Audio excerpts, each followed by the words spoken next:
The story begins with a man standing atop a mountain of corpses. He asked Liu why this had been done to him, remembering they were like brothers who had fought together through life and death. Liu reminded him of the beginning of the calamity. Monsters emerged from strange spatial rifts, sowing chaos everywhere. Over time, these rifts were named dungeons, and those who came into contact with them gained mysterious powers known as classes. For this reason, the class core was formed to conquer the dungeons, and they advanced triumphantly. Liu began to stare intently at the protagonist, revealing that this was precisely why he had to be eliminated.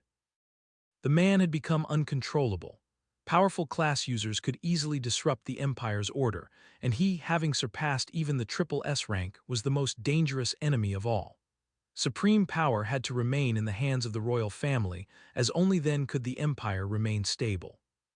With eyes gleaming with rage, the protagonist questioned if this was an excuse to slaughter his family and comrades.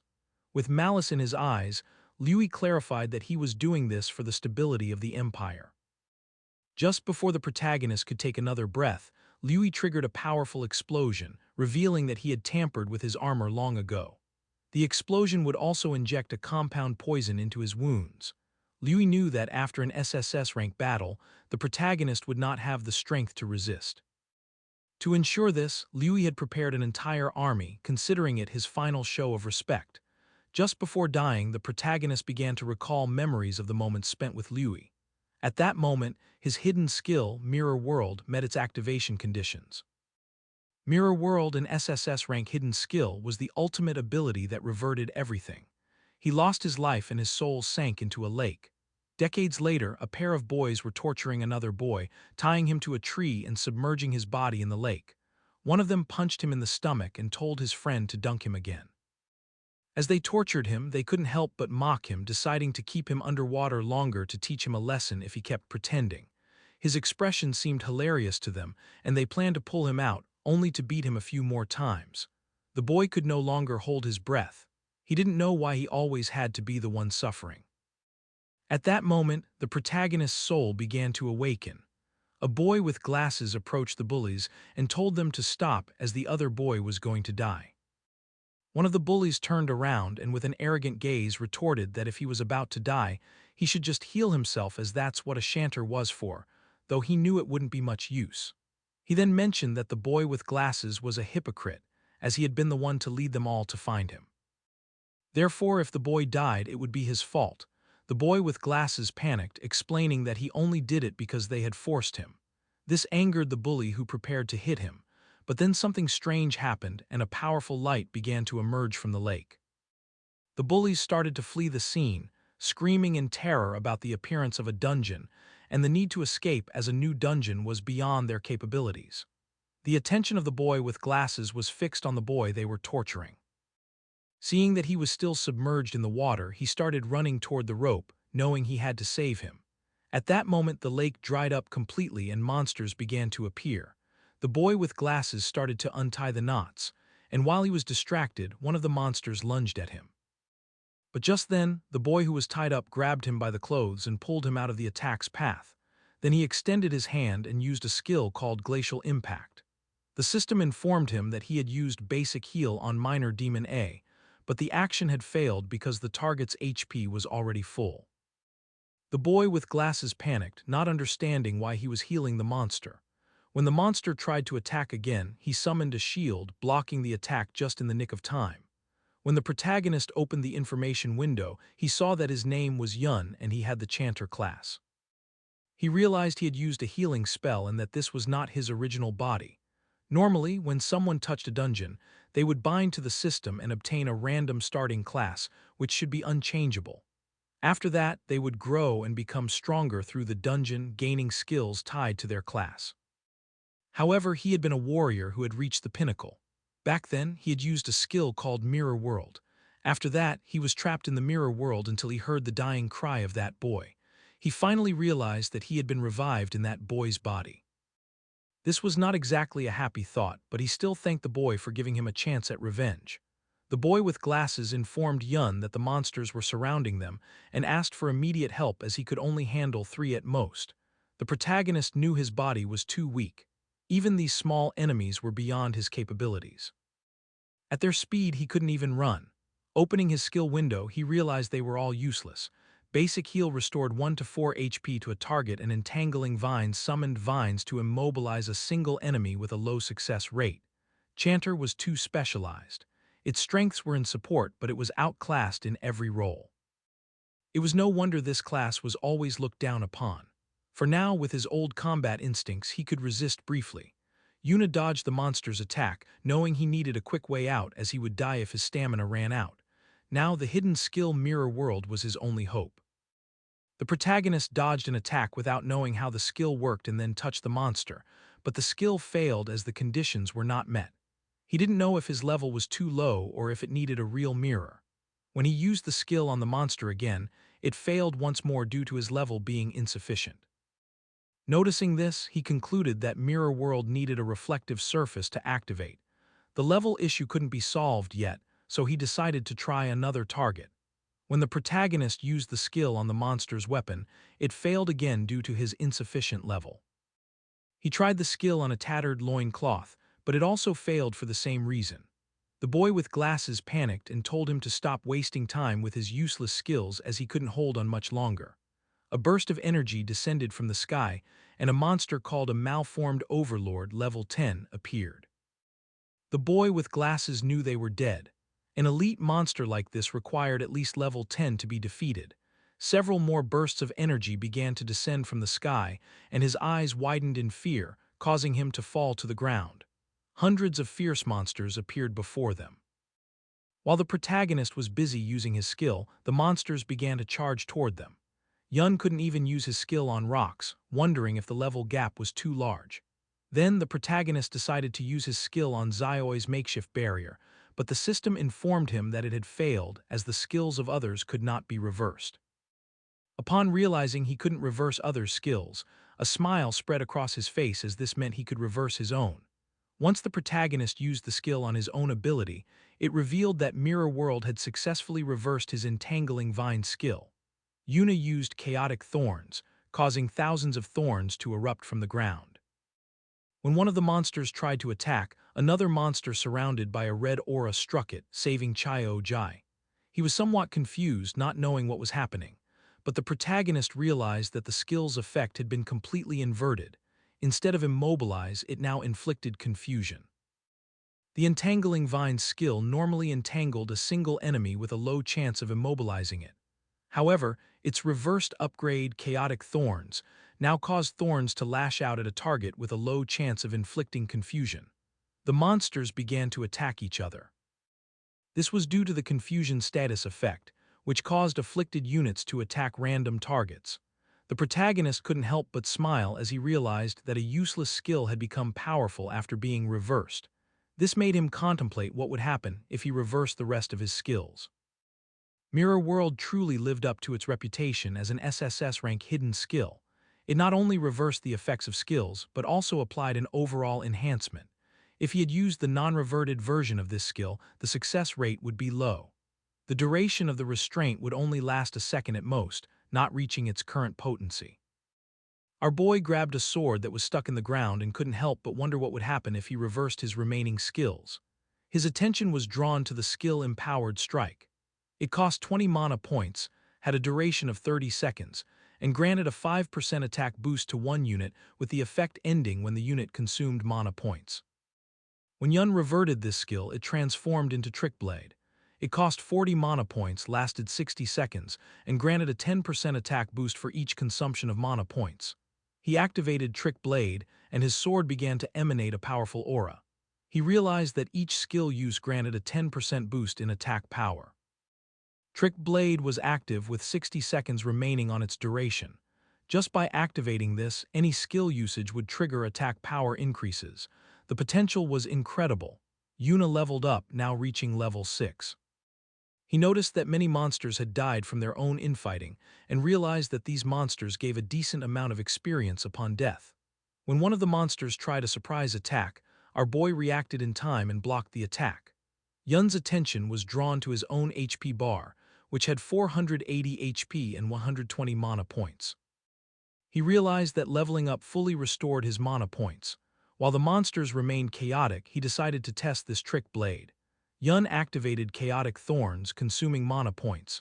This triggered the effect of Trick Blade, causing a rapid decrease in his mana points, while his attack repeatedly increased by a 10% boost with each consumption.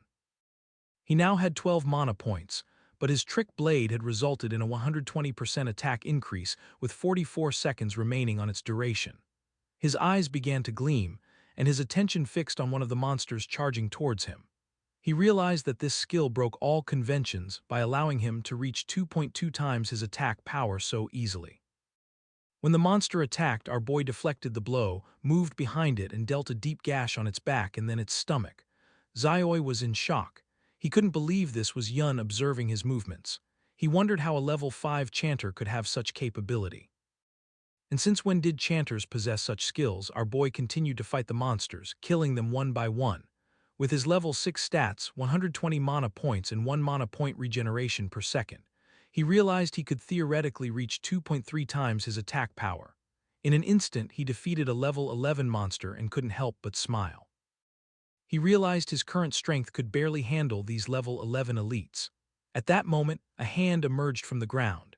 Yun's attention was fixed on it as a level 21 monster called Battle Fiend Chimera emerged from the ground and began to roar. It turned and massacred the smaller monsters in a single move. Chuoji's eyes filled with fear. While on the other hand, our boy felt somewhat surprised to see a hidden level 21 boss in this dungeon. The boss began to charge toward our boy when he tried to use Chaotic Thorns. The skill failed as the monster was immune to chaos. Just before the monster could attack, Chuoji stepped in front and summoned his shield. Yuna felt somewhat surprised, and not long after he began to see someone familiar. A blonde-haired boy called him an idiot, telling him he had asked him not to charge forward. Our boy's eyes widened. The boss attacked with force, shattering the shield Xiaoi had summoned and sending his body crashing hard against the ground. Yuna rushed towards him. He extended his hand and began to use his skills. He activated Basic Heal on Xiao, which restored 1 HP. This consumed mana points, leaving him with 54 points. Trick Blade activated, granting him a 10% damage boost. Immediately after Basic Heal activated again on Xiao Gi, this time with a critical hit that restored 5 HP. Our boy's mana points reached 1. He considered that a chanter's healing skills were truly pathetic and asked Xiaoi if he had any health potions. He said he had an emergency one and our boy told him to drink it. His Trick Blade now had 85 seconds of duration left. The boss started killing the other monsters. Yun knew he was not yet a match for this boss, but the mobs were almost all dead. He had a plan in mind.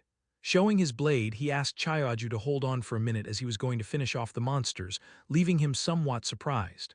Our boy moved like a thunderclap, slicing the monsters to pieces. The duration of his Trick Blade had reached 0.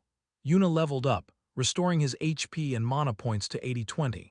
He activated Trick Blade by using Chaotic Thorns repeatedly. Each consumption of mana points triggered the effect of Trick Blade, increasing its attack by plus 10% with each activation. He knew he needed at least a 400% attack boost to defeat the boss. He began to slaughter more monsters. Leveling up again, this restored his mana points to 110. He activated Chaotic Thorns, which granted him a 10% attack damage boost and reduced his mana points to 101. He repeated the activation of Chaotic Thorns, gaining another 10% attack boost as his mana points dropped to 92. He realized he had to cast Chaotic Thorns 40 times in 50 seconds, which meant he needed to reach level 10. Chyoji was in shock, unable to believe what his eyes were seeing. Yun leveled up several times. The boss prepared to attack, but our boy began to glow. He was now level 12. His Trick Blade had a 510% boost and a duration of 95 seconds, which was more than enough to face this boss. Yuna moved like lightning, cutting off its arm, then appeared behind it and launched a chain of slashes, causing the monster terrible pain. Just before it had time to react, our boy sliced its body to pieces. In the blink of an eye, he had defeated a level 21 boss that had over 10,000 HP. After killing this boss, our boy gained 3 levels, now being level 15. Chyoji was in shock and didn't know if he was dreaming, wondering if a level 5 chanter had just solo cleared an entirely new dungeon. Now that the dungeon lord had been defeated, the dungeon was cleared. He approached and asked Yun if it was really him. The monsters dropped items and the system prompted our boy to collect them. He wanted to know how our boy had suddenly become so strong. Our boy began to recall his past, and upon seeing Zio Jai's face, he asked what his relationship was with Zio Benben. Chai-Oji was in shock as he didn't know how Yun knew his great-grandfather's nickname. Yuno was somewhat surprised to learn that he was actually the great-grandson of Zio Benben. He began to remember Chio Benben, and his eyes filled with sadness, as all the people he knew had been killed by Liu. Just before he could ask more about Zio Benben, Zioi averted his gaze and mentioned that it wasn't necessary to talk about him at that moment. If Yuni didn't want to answer his question, he didn't have to say anything. There was no need to humiliate him like that. Yuno was a bit confused as he didn't know what was happening. Zio mentioned that although he didn't know why, Yun had been hiding his true strength all this time. He advised that they should return to school since the next day the school would organize a visit to the modern history memorial hall and skipping classes would get them noticed. Yuna couldn't help but clench his fist tightly and feel furious. He decided to listen to him, but deep down he knew he couldn't reveal his identity yet. If Chai-Oji investigated too much, he could become suspicious. Yuna thought about the modern history memorial hall. It should have records of what happened after he died. The next day, they boarded the subway on their way to school. The students were very excited. Times had changed a lot. After being dead for so many years, the world had mutated enormously. He couldn't believe they now used products from the dungeons to power carriages. Many things had appeared that he had never seen before. However, he had seen some of them in dungeons in the past. He opened his system inventory. He wondered if only items dropped by monsters could be taken out of a dungeon. He equipped the Chimera Bone Ring. It was a level 14 ring formed from the rib of the dungeon lord of flesh and bone, the battlefield Chimera. It allowed the wearer to attach a Chimera limb to their body. He took the robust physique skill book from his inventory. It was of excellent quality, a passive skill type, and its learnable class was universal. He noticed that equipment like this and skill books could be taken out through the inventory. They could also be bought and sold outside of dungeons. He had the resilient physique skill active. It was a passive permanent skill that reduced incoming physical damage. Things that couldn't be stored in the inventory after defeating the Lord should have disappeared along with the dungeon. His eyes began to gleam with confusion. He didn't know what had happened after his death. Not long after, he arrived at the Modern History Memorial Hall, and the first thing he saw was the statue of Liu, the supreme ruler of the kingdom, the emperor who had ended the dungeon disasters. The teacher began to guide the students through the Modern History Memorial Hall. He explained that many students knew that this very place more than 50 years ago had been the battlefield of that famous rebellion. The teacher explained that back then they were deeply afflicted by the dungeons. He added that especially after the most terrifying trip S-rank dungeon appeared, everyone lived in fear. King Liu personally led the professional army on an expedition. Despite suffering heavy casualties, he finally conquered this terrifying dungeon. But just at that moment he encountered a long-planned rebellion. Its mastermind, as everyone knew, was Yun. Yuno was the same man deeply trusted by the king, but who ultimately became an ungrateful traitor. Yuna couldn't help but feel furious seeing that this was what history had become. They were the ones who cleared the trip S-rank dungeon and the ones who were ambushed. The teacher clenched his fist, mentioning that they couldn't imagine the pain of being betrayed under such circumstances. But their king overcame this sorrow and fought with blood and courage. Finally, with the help of the hero Dingun, he successfully suppressed the rebellion. Yuna's eyes filled with curiosity upon hearing the name Ding Kun. He wondered if such a person existed. The bullies who had been torturing Yun in the lake appeared and felt somewhat confused to notice that they were still alive. They wondered how this was possible since he and Zio Jai had been dragged into the newly formed dungeon. One of the bullies mentioned that the dungeon had been cleared. He thought that for a new dungeon to be cleared so quickly, a master must have been nearby. According to him, they were incredibly lucky to have found that master. Our boy's attention fixed on them. Realizing that they were the bastards who had been torturing the owner of his body, everyone began to approach Ding Shu to find out what he was talking about. Reacting with total disbelief, they wondered if he had really encountered a new dungeon, and more shockingly, if he had survived a disaster within it. Ding Shu put his arm around Zio Unk's shoulder and mentioned that he was quite lucky to have made it out alive. He began to whisper, revealing that they had almost dragged them into that dungeon that day and demanded to know how they planned to settle this debt. Chao panicked, making it clear that it was Dingshu Unk's fault. He threatened to report him, accusing him of almost causing his and Yun's deaths.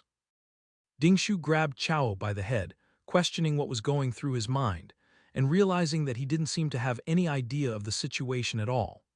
Dingshu scared ex-Chao Jai to look at the statue in front of them and observe his ancestor being trampled upon by the hero. He revealed that he was the traitor Zen and Zio Jai was his descendant. Finally, he asked if he really thought anyone would take his side. Dingshu began to shout, saying that Zio could insult him, but he could not insult his ancestor, leaving poor Zio in shock. Everyone started to gather around, knowing that Dingshu Unk's grandfather was the hero Dingun. Upon hearing this, our boy's eyes began to gleam with rage. The students realized that the person next to them was Zio Jai, the descendant of Zia. To them, the descendant of a traitor insulting a hero was a sign of a world turned upside down.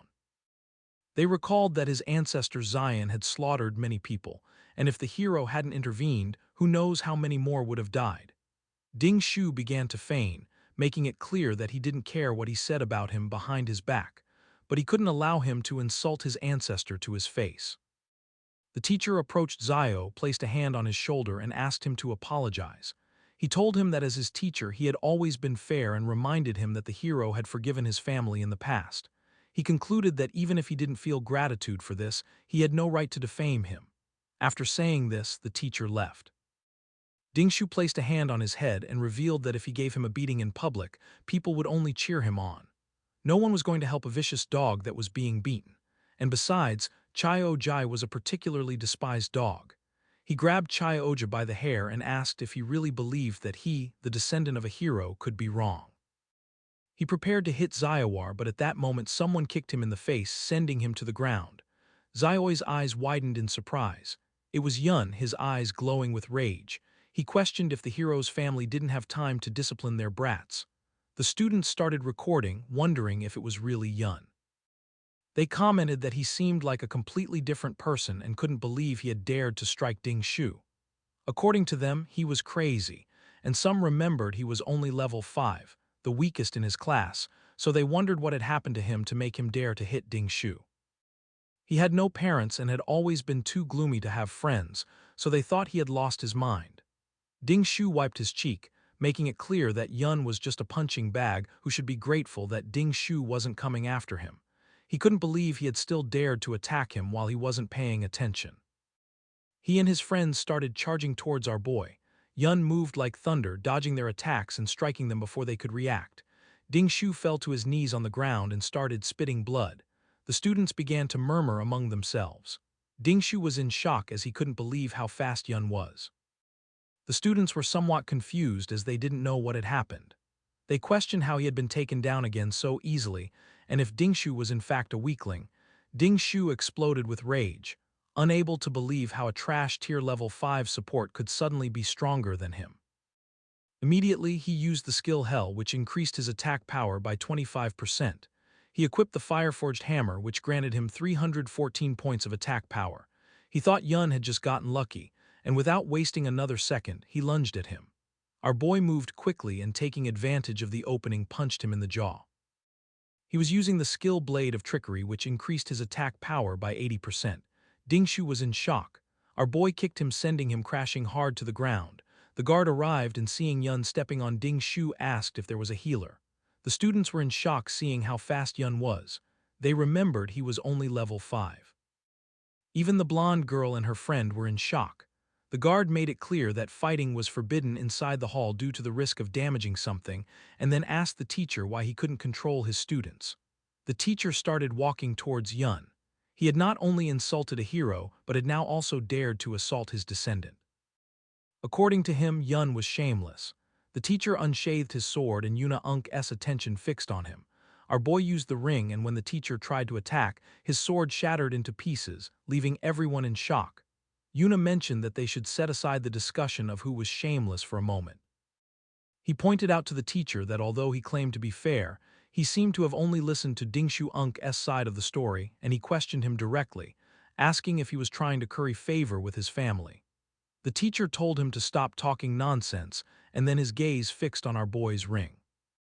He wondered what kind of equipment it was since, although he hadn't used his full strength, it had managed to block his attack. As a powerful aura emanated from his body, Yun clarified that it was just a casual comment and added that he didn't believe the teacher was that type of person. The students were in shock as they couldn't believe Yun had even been able to block the teacher's attack. The teacher promised that he would thoroughly investigate the cause of this conflict. Internally, he wondered where Yun had obtained that kind of equipment and if he too had some kind of backing. The ring Yun wore was the Chimera Bone Ring, whose durability was already damaged by 37%. Despite being of epic quality, it was still just equipment obtained from a level 21 lord, so using it against the level 35 teacher was pushing it too far. Yuna asked to be expelled from the hall as punishment along with Zyojai. Zyojai stood up and began to follow our boy with a confused gaze. The students couldn't believe that Yun had been able to block the teacher's attack and wondered if this was something a student could do. The teacher asked his students to use a healing spell on Dingshu, and in the meantime, our boy and Chao left the hall. He was sad as he couldn't believe that in the end, no one had survived and Benben had been killed long ago by that so-called hero. His gaze fixed on Chayaoja, and he thought that if he asked him anything now he would answer without thinking. He coughed and mentioned that his knowledge of history wasn't very good. So he asked him to recount the specific deeds of that hero Dingkun. Chayo became nervous mentioning that, although he wasn't sure if he remembered correctly, it seemed the hero Dingun had discovered the great villain Yun's conspiracy beforehand. He recounted that he had prepared an ambush near the Trip S rank dungeon to provide support, and that was how the entire rebellion crisis was resolved. Yuni felt somewhat surprised. He began to remember his past life and how they had been ambushed. Chao explained that the hero Ding Kun aspired to solve the dungeon crisis since he was young and always trained hard for it. After being promoted by the king, he fought across the country for years, saving various places from crises like the very famous Great Cataclysm of Winterfell City. Yuna began to gaze at the ground and ponder the image of his past self standing on a mountain of corpses came to his mind. With a sad expression, Yun asked about the sword held by the hero's statue. Chayoji explained that it was the flowing cloud sword and added that as the story went, it was the sword the hero had used to execute the traitor Yun. It was a top-tier piece of equipment. Yuna's eyes began to glow with rage as they had not only stolen his glory and achievements but had even taken his sword. Then he decided that he would kill Ding Kun first. Outside the Ding family compound, several high-level warriors were patrolling. Suddenly, the eyes of one of them began to glow as his attention was drawn to something. Not far away, he saw Yun and Zio slip into an alley. He decided not to pay much attention, thinking they were just passing through the area. Noticing how alert the man was, Yun wondered if he was a wanderer with a scout skill. Zio Jai suggested to Yuna that they should just leave. He argued that there were too many guards and that even if they managed to sneak in, the moment Ding Shu returned, they would be done for. Although he wanted to go and directly kill that hero, Ding Kun, he knew it wasn't possible. According to Zioi, Ding Kun spent all his time in a high-level dungeon. Unlike in his past life, one could not freely enter and exit dungeons. Now the high-level ones were all guarded by the military, and a special pass was needed to enter. However, he was sure that Dingun's family must have such a pass in their home. Our boy asked if it was necessary for their family to keep so many guards, considering they were just one of dozens of branches descended from Dingun. Chuoji revealed that after all, they were descendants of a hero, and that they also had a dungeon within their property. Our boy's eyes widened in surprise to learn that they had a dungeon at home. Zio Jai mentioned that low-level dungeons had long been bought and sold privately, but this was not something that people without power and influence could even dream of. Ding Shu had guards with him all the time so he could farm monsters and level up whenever he wanted. In contrast, ordinary students like them could only do so during the school's dungeon practicals, where they even had to fight over the monsters. Yuna realized that this era had changed a lot and questioned if this didn't mean that the richer and more powerful one was, the higher their level would be. Zioi nodded, revealing that an ordinary person usually graduates from school between level 15 and 20. And since many no longer have access to dungeons after that, they remain stuck at that level. If one got a job related to dungeons, like a miner or a ranger in a national dungeon, they might reach a level close to 30 by middle age. In contrast, guards like those at Ding Shu's house could take advantage of their family's dungeon, allowing them to be around level 30. To reach a higher level, one generally had to be recruited by the army or enter an official organization, such as a guild or a military academy through school assessments. Only then could one access higher-level dungeons and reach higher levels. Our boy knew that if he wanted to become stronger, that pass was essential. Chayo suggested they just leave, arguing that the level gap was too large and that no matter how skilled he was, he would be no match for those guards.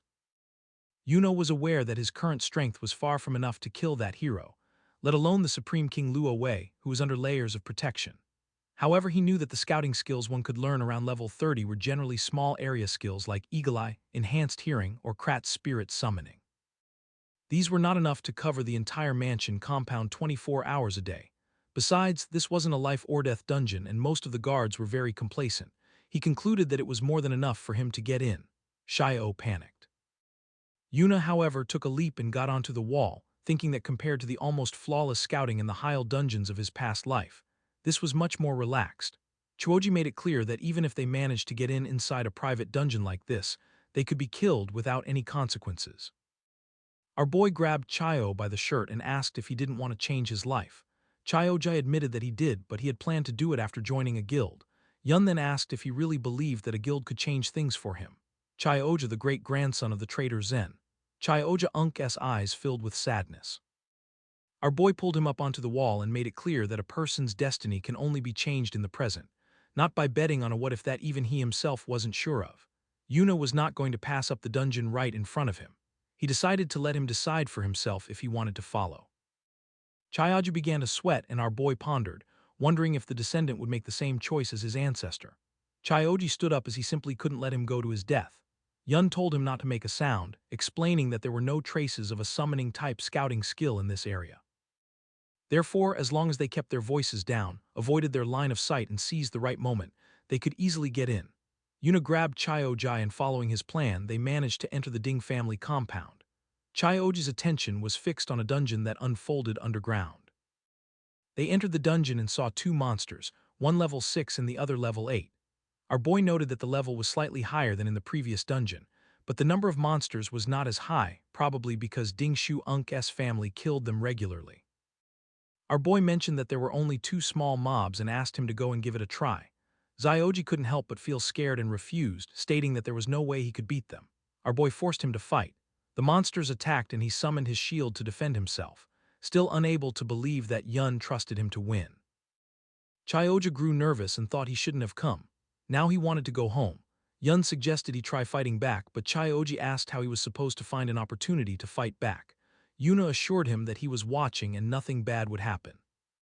Zio decided to trust him and using his shield he attacked, but then the other monster tried to attack from behind, but he reacted in time and dodged the attack. It was just as Yun had thought. Chayoji's talent was actually quite good. The problem was that he was always timid and panicked easily, so he only dared to defend. However, his subconscious judgment of spatial positioning was extremely accurate. Because of this, it always seemed like he was in a dangerous situation, but he didn't lose much health. Zio attacked the monster, but his shield shattered into pieces. Yun moved like thunder, killing the monsters. Chayoju was somewhat surprised as he had leveled up. He was now level 7. Our boy explained that experience was distributed according to contribution and that if he didn't unbalance the monsters, he wouldn't get much XP was the one who killed them. Yuno wielded the crescentful bone blade, a blade formed from the condensed resentment in a leg bone, which increased his attack power by 62 and his spiritual attack by 11. Yuna noticed that Zioi's movements were very agile and asked him how he distributed his attribute points. Chayoji revealed that except for spirit, he generally added them evenly. Our boy recalled that shieldbearers didn't usually add points to agility. Chaoji explained that if he didn't, he found it difficult to find a party at school. He clarified that no one wanted to wait for a slow shieldbearer, as by the time he arrived, the others would have already taken all the monsters. Yuna let out a sigh and explained that he needed to have a long-term perspective. He clarified that advanced class promotions after level 60 had attribute requirements. He gave the example of the Bastion Fortress class, which required 60 stamina and 90 defense points, concluding that he couldn't just add points randomly. Chao mentioned that the highest an ordinary person would ever reach in their life was level 40-some, and wondered how he could even think about level 60 as that was S rank. Our boy placed a hand on his shoulder and with a smile told him that from that moment on he could start thinking about S rank or things far beyond S rank. That said, he also needed to start planning his own class advancement. He reflected that his support class had only been revived thanks to the hidden skill Mirror World, and that if nothing unexpected happened, he would probably change to another class. He was in shock as he realized something stunning. His Mirror World skill could be leveled up. In the Ding family's private dungeon, Yun fought monsters with surprising speed. His Trickblade skill boosted his attacks, but it ended just as he hit a level 17 zombie greed demon. The monster still alive showed Trickblade's power but also its limits in long fights. Yun's mana and stamina were low. The monster died, confirming his body couldn't handle extended battles. The fight yielded huge rewards. Yun gained 2 levels, reaching level 17, and his health, mana, and attribute points increased rapidly. He also got 2 shadow creatures' souls from elite zombies, which gave his SSS rank Mirror World skill 2,000 experience points, confirming he could level it up. After the battle, Yun collected items, pleased with the levels and Mirror World experience. Suddenly, sensing danger, he moved higher and saw Ding family guards patrolling more often. Below, Chiojai level 8 with new gear nervously suggested they stop. He noted fewer monsters and high guard alert, making it too risky, wondering if they were found. Yuna agreed. Fighting now would be too hard, requiring constant guard watching and careful Trickblade use. With his current power and increased security, the risk was too high. Yuna looked at a new skill book, Brick Spell, which created mana bricks. When reversed by Mirror World, it became Void Technique, making small objects intangible. He realized not all reversed skills were for combat. Some had subtle non-fighting uses. Yuna checked his Mirror World skill. It needed 30% more experience to level up. Standing on the cliff, he thought about the amazing power its reversal gave him. Even at its basic level, he felt more determined, imagining how much stronger he'd become when it leveled up. With glowing eyes, Yun made a new plan. This dungeon offered unique Mirror World experience from its monsters. He figured killing the boss could level up the skill to level 2, a reward too good to miss despite guard risk. They moved quietly through the cave, hiding behind rocks as guards used detection skills more often, making their position risky. Yuna cautiously peered ahead and saw their target, a massive shadowed figure on a throne bound by thick glowing purple chains at the top of stairs. Many guards protected it. This was the dungeon boss. From their hiding spot, Chioji was shocked to see a dungeon boss controlled like this. Yun was less surprised, noting their school's boss was also guarded, suggesting it's common for strong groups. Yuna scanned the scene, seeing relaxed guards on the stairs. He focused on the glowing purple chains binding the boss. Realizing they were powerful restraints, he quietly analyzed the situation. With so many guards, a direct attack on the boss would be suicidal and unwinnable, drawing everyone's attention. Yuna knew he couldn't kill the boss with all the guards, but he saw an opportunity. A guard wandered off alone. He decided to take them out one by one. Covering his face, he used Trick Blade, 150% attack boost, and ambushed the guard. The ambush worked perfectly. The guard was instantly crippled and fell as Chioji watched. Yun stood over him with a dark presence, telling him to talk to get information. Terrified, the guard begged for his life, offering any information, admitting the Ding family didn't pay him enough to die for them. Yun listened, seeing this as his chance to ask about his main goal, infiltrating the compound. When Yuna asked about the hero dungeon pass, the guard was shocked. He quickly said the old master had many in his study and they weren't rare. Misunderstanding, the guard thought Yun was a hero grandpa fanatic. Frightened by Yun's silence, the guard swore he was truthful, saying he'd seen the old master take passes often. He warned that the passes were temporary samples. Without an insider, they'd be caught. Yuna wasn't bothered. He grabbed the guard's collar, telling him not to worry. With a cold look, he ordered the guard to empty his inventory, showing his plan to steal from him and likely take his identity. Back at the Ding family compound, Yun kept questioning the guard, holding him by his shirt. Yun was disappointed by a single mediocre skill book. The terrified guard swore it was all he had, explaining the Ding family kept all valuable dungeon drops in their inner residence, leaving outer guards scraps. Yuna learned Sunlight Baptism, a passive skill giving temporary defense after healing. He used Mirror World to reverse it into Moonlight Blessing, a strong offensive skill granting temporary attack boosts after healing. He noted this skill, like the dungeon passes, was in the inner residence. The guard pointed to the lavish Ding inner residence, explaining outer guards like him couldn't enter without a direct summons. He said security was extreme. Except for Dingshu, everyone inside was over level 50 with top gear, making outer guards unneeded. Yuna held the guard closer, asking if the pass was in the residence. The terrified guard confirmed it, adding the powerful family head level 42 was also there, a foe Yun couldn't beat. He detailed the family's strength. Current and second family heads level 42, third family head level 52, and old master level 57.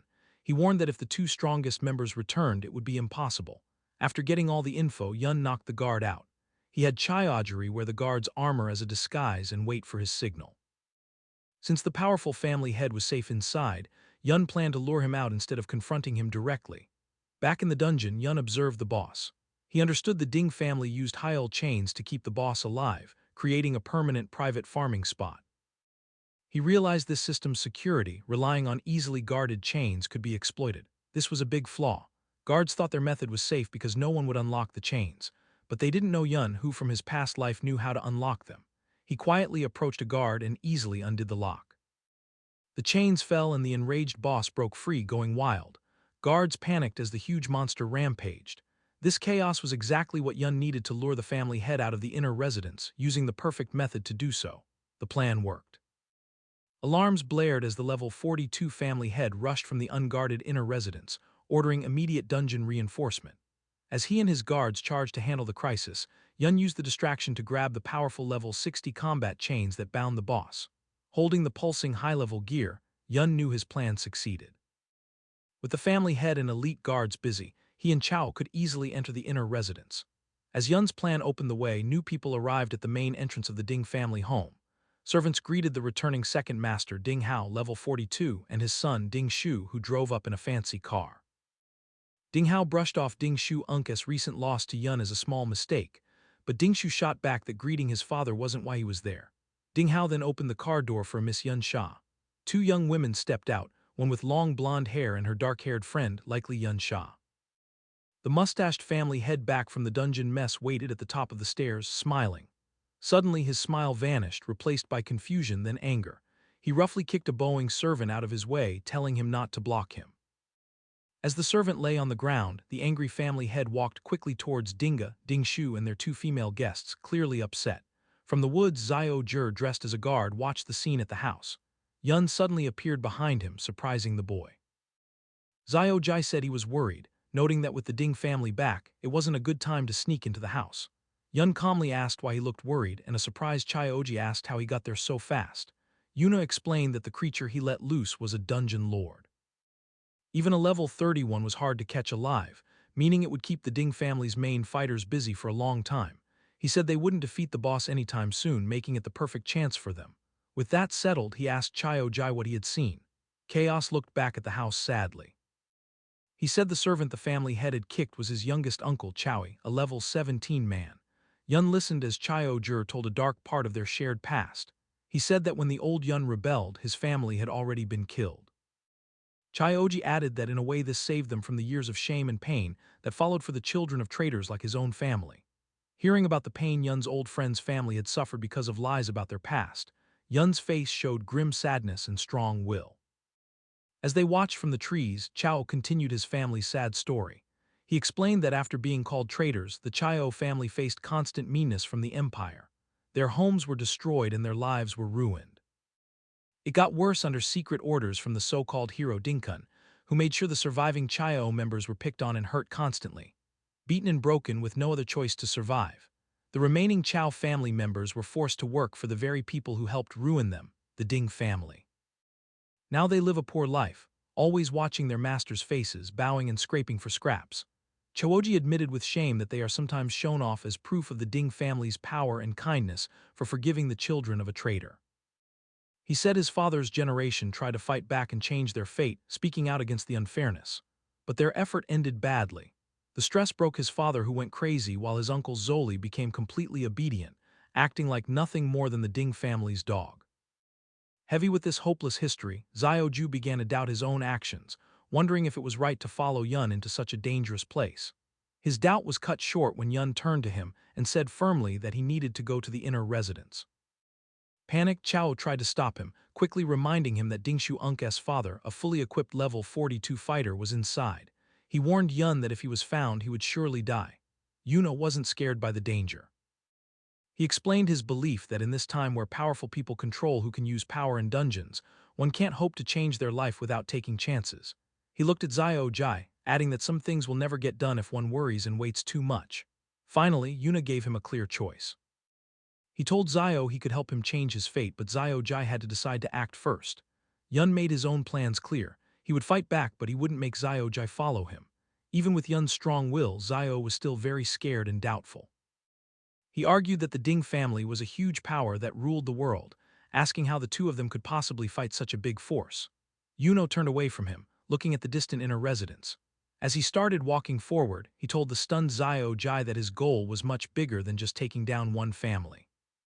The real enemy he planned to fight, he said, was the entire empire itself. Meanwhile, inside the quiet inner residence, Ding Hao relaxed on a couch served by a maid. He wondered how the dungeon lord had broken free from its strong chains. Seeing him, the blonde girl with Ding Shu politely asked her uncle if it was a bad time, offering to visit another day because of the emergency. Ding Hao quickly waved away her worries, saying his older brother, the family head, could handle it. He promised her that a simple dungeon problem was far less important than her visit.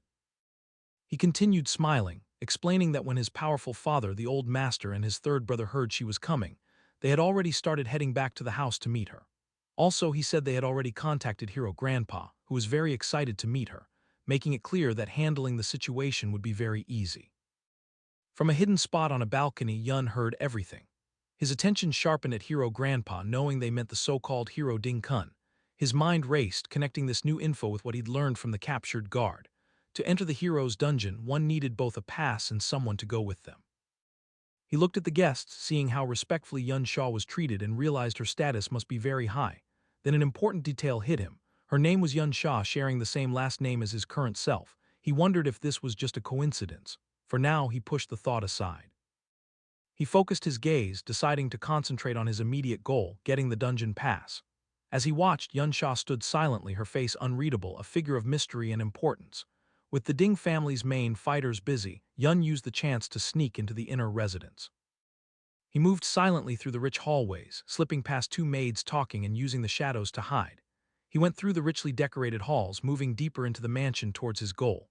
Meanwhile, outside the dungeon, the problem was solved. The family head Ding Yi, level 42, and his forces stood before the now defeated dungeon lord. Ding Yi looked at the situation, deciding the creature had been let loose on purpose. He was bothered, though, because they couldn't find who did it. He figured that taking such a big risk couldn't have been just for one piece of good equipment like the chains. Determined to protect his home, he ordered his guards to surround the inner residence first. His main concern was his important guest. He couldn't let anything scare the young lady. Inside the study, Yun started his search. He went to the desk the guard had told him about, but was at first annoyed to find the drawers empty. Remembering his new non-fighting skill, he used phasing, the reverse of brick spell. This let his hand go through the solid wood of the desk, showing a hidden spot inside. He found a drawer full of books and journals. He pulled out the items, his eyes first landing on what looked like a diary. Pushing it aside, he found the real prize. A collection of high-quality fancy skill books. One was for a strong support skill, slowing aura, which could slow all enemies in a wide area. He had found the family's secret stash. The entrance to the Ding family's inner residence was now full of guards. Hiding in the nearby woods, Chaoji watched in terror, wondering why all the guards had come and fearing they had been found. His panic grew as more guards arrived, and he realized the situation was too risky. He worried that if Yun didn't get out right away, he would be caught. The fear of being caught brought back painful memories of his father going mad and his family's constant suffering. His first thought was to run, to sneak away and save himself. As another guard came near his hiding spot, he was frozen by not knowing what to do. But at that key moment, Yun's words came to his mind. He could be helped to change, but he had to make the choice himself first. Having made up his mind, Xiaoi let out a loud shout, purposely getting the guards' attention. He then burst from his hiding spot and started running, leading them away from the mansion. He had made his choice. He would act as a distraction to make sure Yun wasn't found. From inside the mansion, Yun saw Xiaoi's brave act. With the guards distracted, he broke a window and jumped out. He felt proud, realizing that his friend had finally overcome his fear and chosen to fight against his fate. To help Chao escape, Yuna created an even bigger distraction. He landed among the guards, taunting them by saying he had stolen the chains and skill books, daring them to come and get them. Angry, the guards immediately left their positions and chased him. As he ran, Yuna used the slowing aura skill he had just stolen. However, thanks to Mirror World, The skill was reversed, becoming accelerating aura which sped up himself and any friends nearby. The family head Ding Yi saw them running but noticed something strange. Instead of running away from the house, they were heading back towards the dungeon. Realizing the danger, he ordered two of his squads to stop chasing and go back to protect the dungeon lord. Xiao, now running beside Yuni, was totally confused. He asked why Yuni was leading everyone in the wrong direction back towards danger.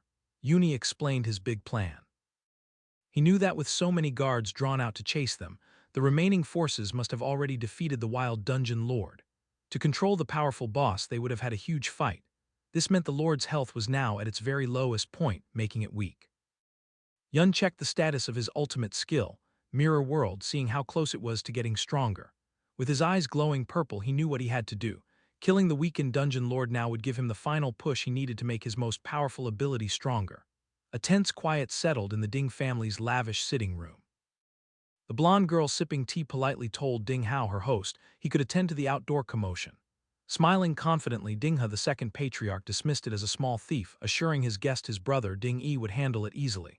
But it was far from easy. In the dungeon, Grand Patriarch Ding Yi furiously tried to regain control. He yelled at a guard for being slow and ordered him to go directly after the rampaging overlord. Seeing Yun zip past, Ding Yi commanded his fastest units, rogues and archers, to abandon the boss and pursue the intruder at all costs. Their efforts failed. Yun moved with incredible speed, leaving them behind. He knew his advantage. He'd put half his attribute points into agility.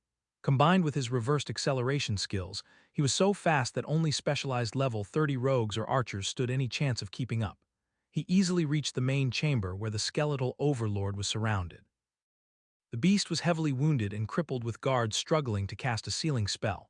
Yun saw his plan work perfectly. The boss was now at its weakest. With a surge of purple energy, he prepared to deliver one decisive blow to finish the weakened dungeon lord. As Yun neared, guards around the overlord spotted him. They shouted in alarm, scrambling to block his path. Before they could defend properly, Yun unleashed chaotic thorns. Purple thorny vines erupted from the ground, lashing out at them. The guards were bewildered, having never seen this skill. The thorns tried to inflict a status ailment.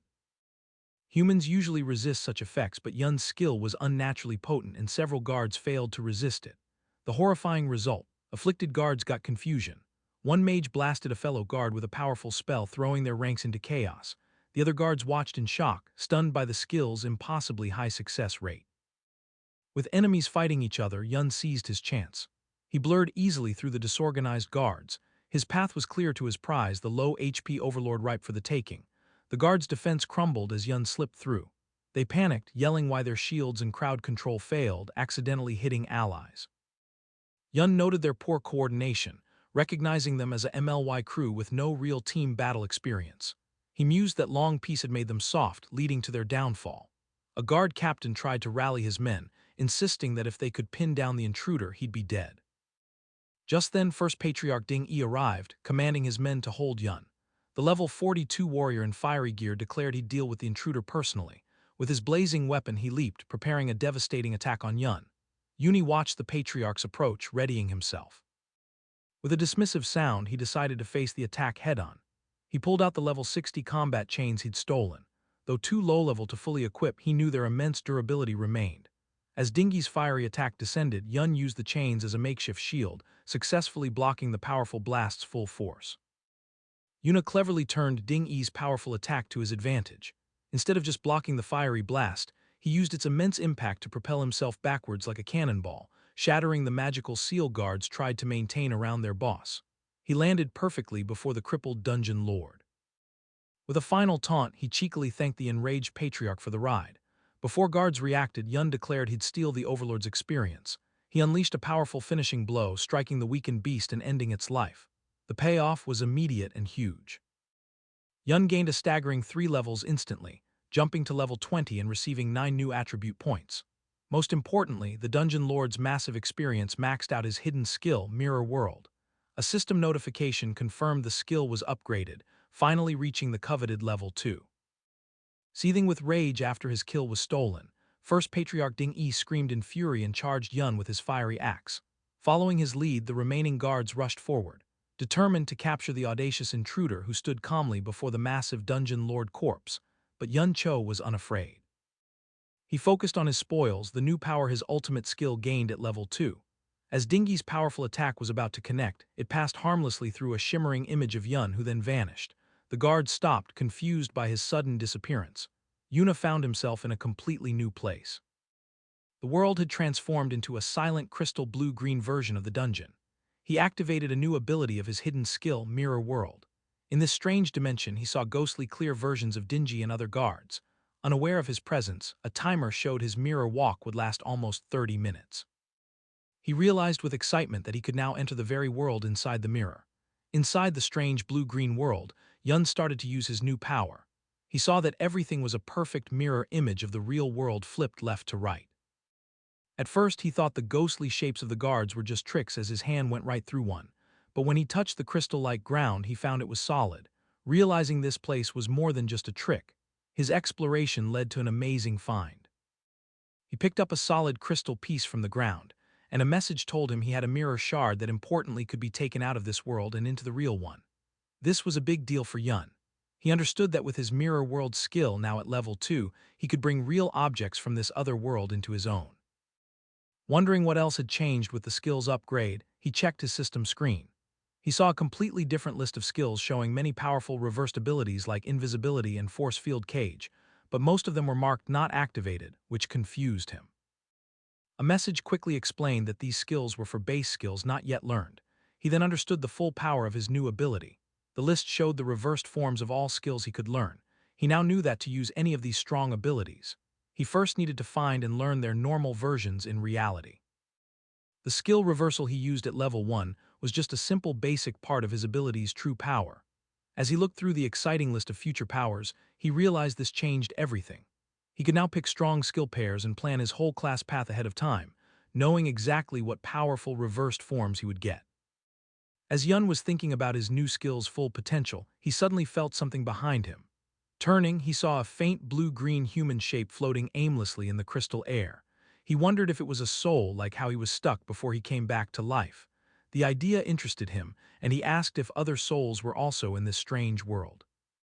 Without warning, the calm soul flashed with green energy, turning into a screaming bone-like undead creature that lunged at him. Surprised, Yun pulled out his glowing blade and got ready to fight. He met the creature's attack and with one swing easily smashed the undead being, noting it didn't seem very strong. Just as he finished the creature, a new message popped up, getting his attention.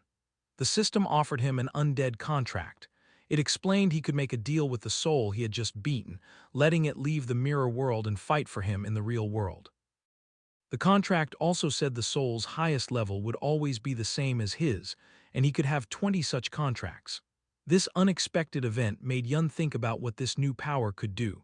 Yuna thought about what his new power meant. He now understood that after beating an undead creature in the mirror world, he could make a deal with its soul and bring it out into reality as a powerful fighter. Holding the mirror shard he had made real, he knew his ability wasn't just for things like stones. The level 2 upgrade to Mirror World was a real game-changer, letting him bring not only items but also an army of undead from the Mirror World into the real one. Looking at the huge crystal landscape full of possibilities, he found the idea interesting. Back in the real world, things were messy. With its lord defeated, the private dungeon had vanished, leaving a stunned and confused army of guards.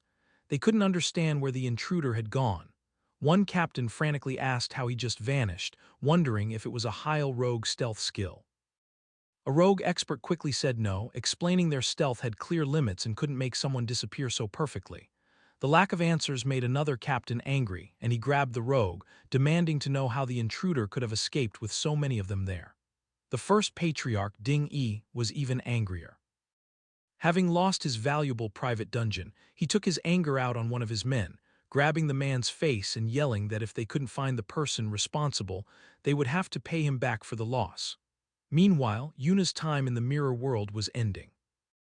As his mirror walk timer counted down, he wondered where he would show up again. Would he go back to his first spot, or were there other rules for leaving the mirror world? He got his answer a moment later when he appeared back in the real world in the exact same spot where he had vanished.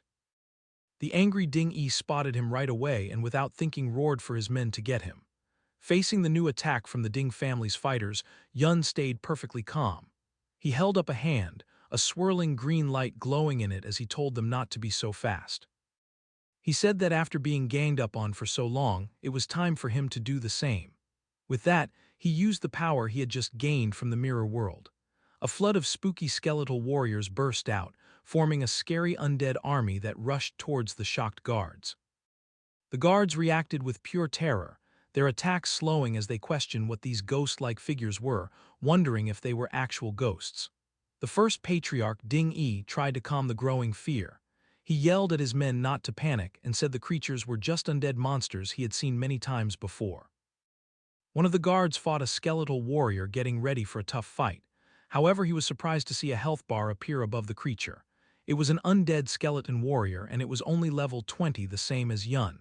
Despite this, the fear was strong. Dingy's face twisted with rage at his men's continued hesitation. To get them to fight, he promised a bonus to everyone if they attacked and caught the intruder. The idea of a reward seemed to make them brave again. But as the guards turned their attention from the undead army back to Yun, they found he was no longer there. Confused, they looked around, wondering where he could have possibly gone. Having used his newly summoned undead as a distraction, Yun watched the fight from a safe distance. He judged that his current army was still too weak to be truly effective. He knew that if he could find and make deals with stronger souls, the disorganized guards would have been no match for him. However, he was limited by what he could find. He had already made deals with the 20 strongest souls available in the small area he had explored within the mirror world. Also, he found that his exploration of the mirror world wasn't endless. He had hit a wall that kept him within 200 m of where he entered. This made him realize that to find better undead, he would need to enter the mirror world from different places in the future. His planning was cut short when he saw that his friend Zio Jai, who had been acting as a distraction, had been found hiding in the woods. One of the guards sneered at the disguised boy, teasing him about the reward he would get for catching him. Without hesitation, Yun leaped from the shadows, quickly and precisely striking down the guards, threatening his friend. With their path clear, he grabbed the stunned Zio Jai and told him they were leaving. Looking at the mess he had created, with his undead army keeping the rest of the guards busy, Yun decided their job was done.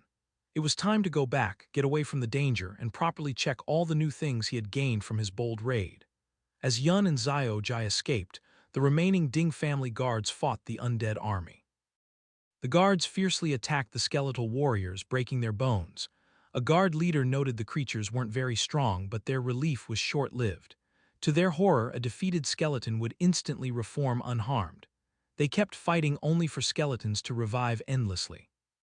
Just as the guards' spirits were breaking, Ding Ge, the strong level 523rd head of the Ding family, appeared calmly smoking. He realized the skeletons were summoned creatures and that reviving them used their summoner's magic. With a confident smile, he concluded they just needed to kill them until their master ran out of energy. Sometime after the chaotic attack, the old master, the powerful head of the family with a long white beard, returned. He immediately asked if their important guest, Miss Yun Sha, had left. Inside, his son, Ding Hao, bowed respectfully, apologizing for failing to keep her there. He explained the intruder was unbelievably bold, causing a commotion by shouting and even breaking a window, which scared their guest away. The old master, the formidable level 57 Ding Dan, son of hero Ding Kun, was furious. He yelled at his son for the complete security failure, enraged that an intruder got in and escaped without being identified. Ding Ho bowed his head in shame, taking full blame. However, Ding Hao offered good news. Despite the chaos, Miss Yun Sha agreed to go to the hero's dungeon, meaning his grandfather, Hero Dingun's matter, was not ruined.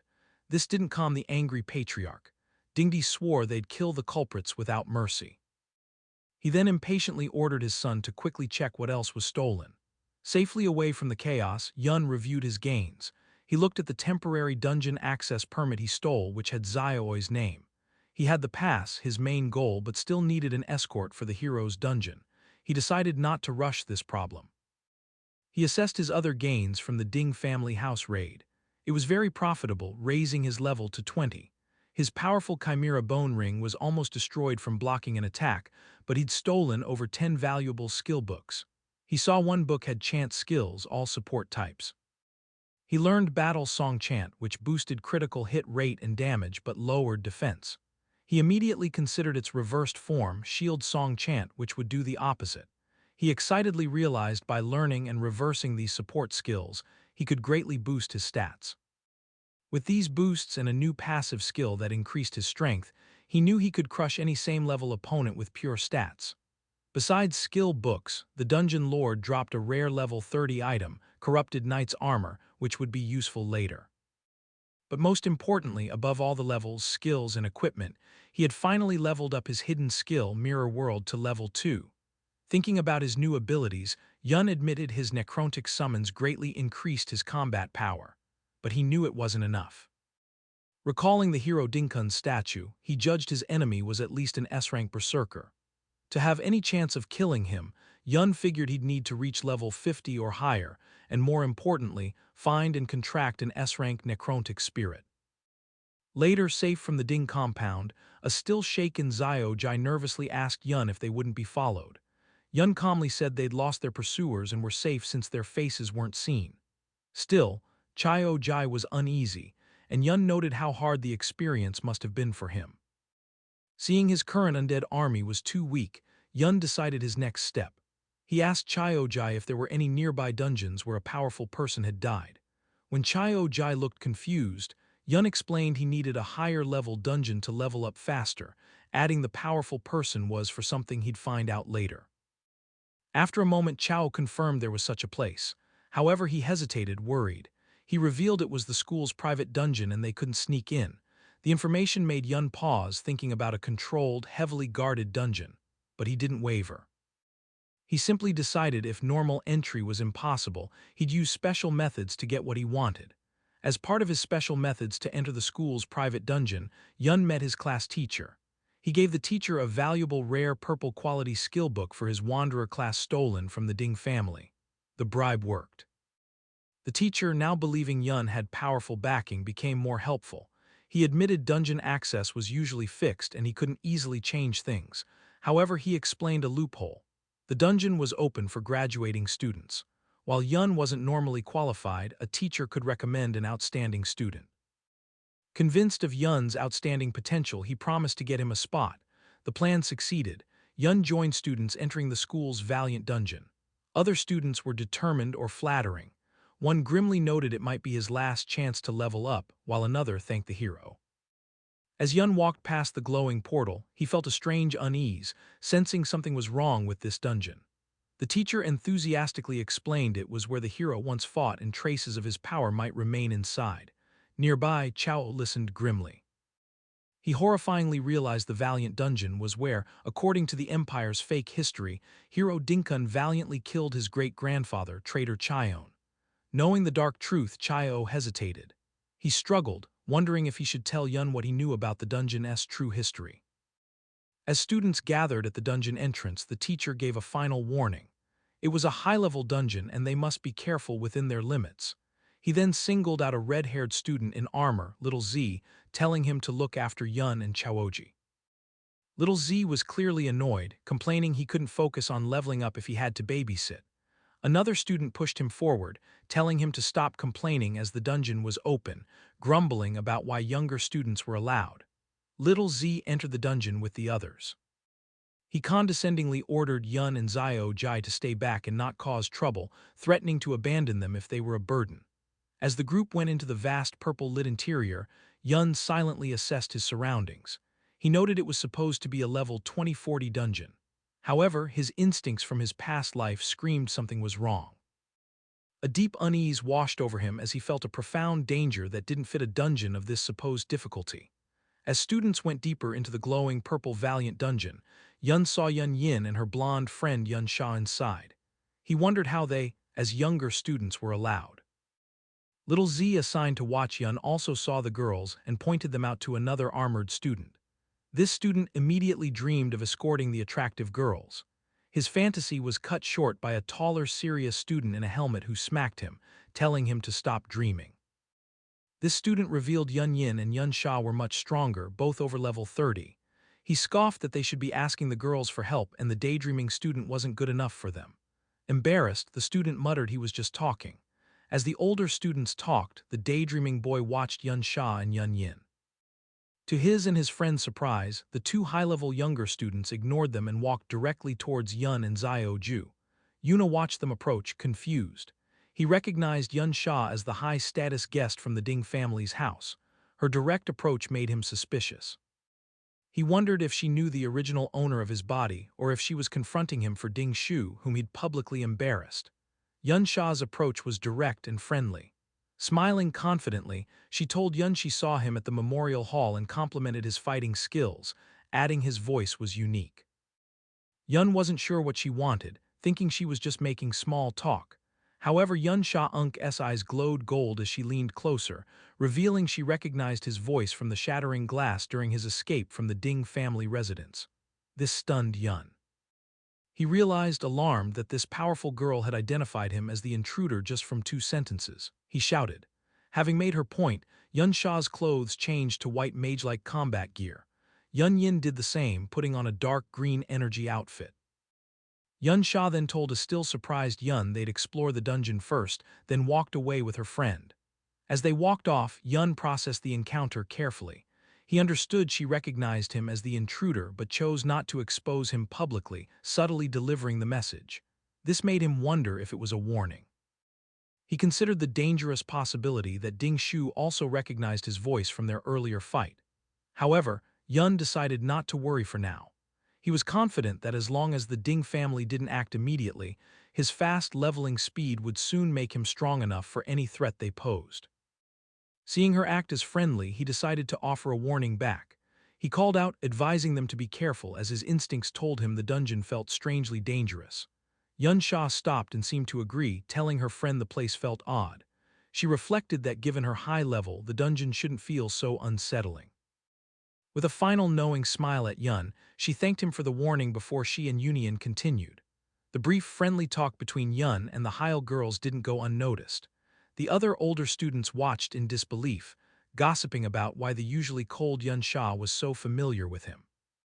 Driven by jealousy, they surrounded Yun, asking about his relationship with her and demanding an introduction. Not interested, Yun cut off their questions, announcing he and Chayo were leaving the group to explore alone. The older students were shocked by his overconfidence, warning him that as younger students, the level 20 monsters would surely kill them. To their surprise, their supervisor, Little Z, told them to let the two go. He reasoned that for Yun to be friendly with someone as powerful as Yun Yin, his own level must be high. When others protested, reminding him of their teacher's orders, Little Z's true motive was revealed in his thoughts. He aggressively reminded his friends of their real reason to find precious crystals. He didn't want to share the loot, so letting them wander off was perfect. He finalized his decision by callously telling the group to ignore them, reasoning they had distress signal guns if needed. As Yun and Zio Jai walked away, he watched them with anger and jealousy. He couldn't understand why a plain kid got Yuncha's attention. His envy grew into dark malice. He concluded if Yun was so overconfident, he deserved to die. Sometime after Yun and others entered the dungeon, an angry Ding Shu arrived at the entrance. A male staff member and a woman asked him what he was doing. Filled with rage, Ding Shu grabbed the man's shirt, asking if a team had just gone inside. The staff member demanded to know what he planned to do. This fight came after a frustrating meeting Ding Shu had with his family elders. When he tried to tell them Yun and Zio Ju were the intruders who raided their home, his father, Ding Hao, dismissed him. He coldly told him not to blame them for his public humiliation as he had no time for such small matters. Ding Shu strongly insisted he recognized their voices from the raid. However, Ding Gai was doubtful, pointing out the intruders were too skilled to be mere students, easily escaping many guards. Ding Gai said unless Ding Shu could prove their strength was greater than the guards, he couldn't support his claim. The family head, Ding Dan, coldly told him to leave them to their important matters. Dismissed by his family, Ding Shu had no choice but to act himself. Back at the dungeon entrance, he again confronted the staff member, declaring with crazy determination that since Yun and Chaioji were inside, he had to go after them. Inside the dungeon, Yuno was fighting a tough level 20 greed demon crystal giant. The creature made of sharp blue crystals attacked fiercely. As Yun dodged its hits, an even stronger enemy appeared, a level 30 greed demon crystal eye. It shot a powerful beam of purple energy right at him. Seeing the new monster's immense power, Yun got ready for the hit. From far away, a terrified Zio shouted Yun's name and used a support skill. A set of golden shields with angel wings appeared around Yun, protecting him from the attack. The skill, called Surrounding Shield, gave Yun a shield with 500 durability and 700 defense for 3 minutes. Xiaoi didn't stop there. He used a motivational shout which wrapped Yun in an aura that boosted his power. This gave Yun the inspired status, increasing his attack power and speed by 5%. It showed that Xiao was quickly becoming a very good support player. Strengthened by Xiaoi's help, Yuni used a series of powerful attacks on the huge crystal monster. With his Trickblade skill active, which gave him a 70% attack boost, he shattered the strong level 30 Eye of the Mountain with a final strong hit. The victory brought quick results. Yun's leveled up to level 21 and got 3 new attribute points. Chioji was also happy, shouting in surprise as he leveled up to 11 and also got 3 attribute points. Yun explained to his friend that the Surrounding Shield and motivational shout skills came from the books they had stolen from the Ding family. He said they were very useful skills that Zi was able to learn. As he looked at the defeated monsters' remains, Yun thought about how much better their teamwork had gotten. He knew the monsters in this dungeon were a bit high level, but Choji Unk's new support skills made the fights much easier to handle. As they went deeper into the dungeon's crystal caves, Yun remembered something his teacher had said. The teacher had mentioned a rare monster in this dungeon called the Obsidian Beast.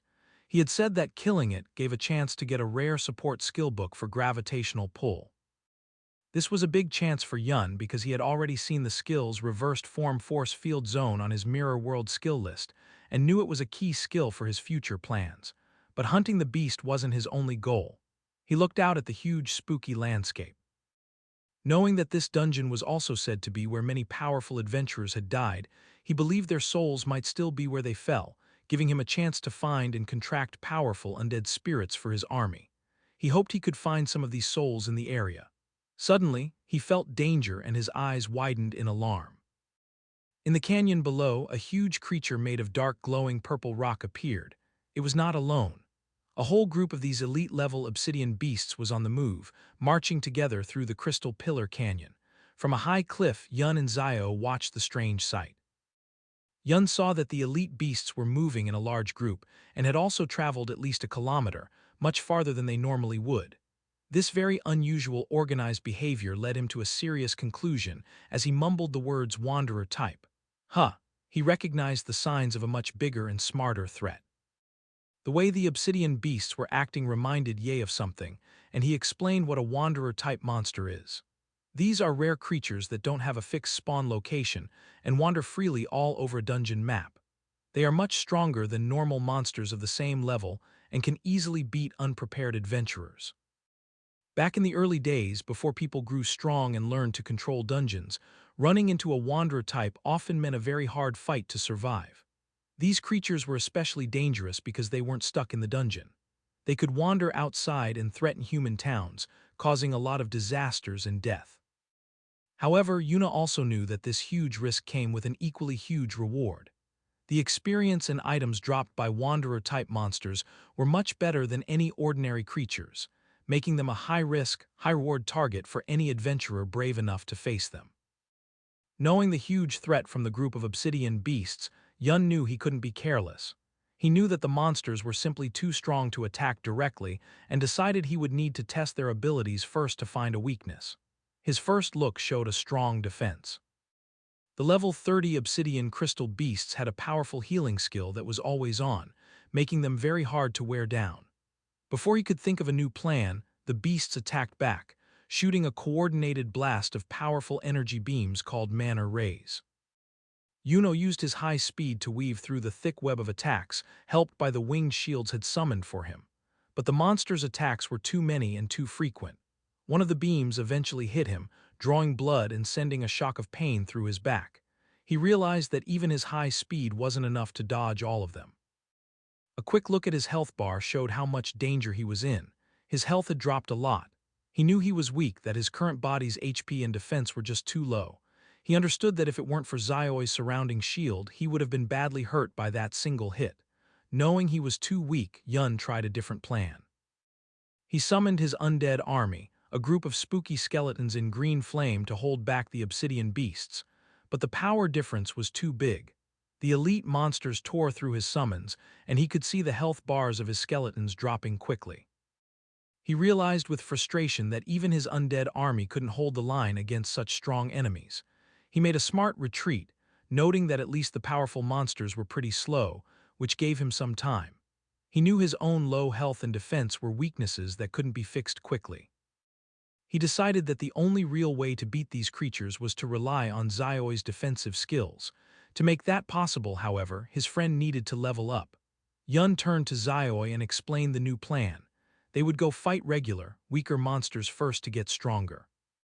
They moved to an area with weaker monsters where Yun pointed out a group of enemies he had seen earlier, saying they were perfect for helping Chioji level up. In group fights, the shield bearer is the main defense. Other classes count on the shield bearer to take damage, letting them attack safely from a distance. Following Yun's earlier advice to aim for S rank, Chioji had been carefully putting all his new stat points into his defense. This special build, plus the armor they had stolen from the Ding family guards, was now showing how good it was.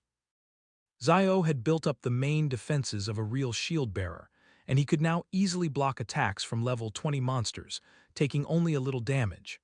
Under Yun's experience teaching, Shior began to train hard to master his role as a shield bearer. From a distance, Yun shouted instructions, teaching his friend the basics of a good defensive stance, telling him how to shift his weight, steady his body, and angle his shield to block a coming attack. Putting the lessons to work, Chao successfully blocked a powerful hit from a crystal monster. He was happy to see a real result of his better skill. A message showed his shield's durability was going down much slower than before, but he was still inexperienced. As Yun warned him to watch for follow-up attacks, the monster hit again, catching Chio-Jai off guard and knocking him to the ground. Before the creature could land a final blow, Yun jumped in, blocking the attack and saving his friend. He used the moment as another lesson, explaining why it's important to always guess the enemy's next move. He told Zi to avoid big sweeping movements with his shield, which would leave him open and instead focus on smaller, more efficient blocks that would let him attack back. Patting his friend on the shoulder, he gave one last piece of advice to stay alert but keep his body relaxed, only tensing up at the exact moment of impact to save energy and react faster. The training continued without stopping. With a final encouraging pat on Zioi's armor, Yun told him to keep up the good work. He stood behind his friend, always giving support and teaching him another key lesson for a shield bearer, to always keep an eye on the teammates behind them. Hearing this, a look of quiet determination appeared on Zio-Jai's face. They put their training to use, fighting side by side against the dungeon's monsters. Yun reminded his friend of a main rule of fighting. When stats are close, it is better skill that decides who wins. Their teamwork paid off. After beating another monster, Yun leveled up once more, reaching level 22. He was happy with their progress. Now that Zio could face enemies with confidence, it meant they could fight more efficiently, letting Yun gain experience at a much faster rate too. The biggest growth, however, was for Chio-Jai, who excitedly announced that he had finally reached the important level of 15. Reaching this level was a key moment. Chioji could now learn a new powerful skill from one of the books they had stolen. He held up the glowing rare skill book for shield armor, a skill that would add an outer layer of armor to his shield. This would give it huge amounts of durability and defense that grew with his own stats, making him an even stronger tank. With his level high enough, Cha learned the shield armor skill, which was the last skill book he could use from the Ding family's collection. The new ability appeared as a layer of glowing green armor over his summoned shield, greatly improving its defensive power. Yun also noted that the skill's defensive boost would be a huge help when they faced the obsidian beasts again. Meanwhile, in another part of the Crystal Pillar Canyon, a group of 3 men from the school's teaching team were watching the same group of elite obsidian beasts that Yun and Zio-Jai had seen earlier. The teachers were confused by the huge number of elite-level wanderer types gathered in one place. They decided that the monsters were far too dangerous for the students and that they needed to be killed. However, they knew how hard the job would be. While they were sure they could handle regular level 30 monsters, the elite-level wanderer types were a completely different story, much more powerful and unpredictable. Their discussion was cut short when they saw a student's distress signal flare up in the sky. Forced to change their plans, the teachers decided to stop their hunt and rescue the students first. As they got ready to leave, however, they showed their deep worry about the group of wanderers. They knew the monsters were a major threat and that any student who stumbled upon them without knowing would be in serious danger. As the teaching team got ready to leave for the rescue, one of them, Pang Jiang, agreed that it was dangerous and offered to stay behind just in case.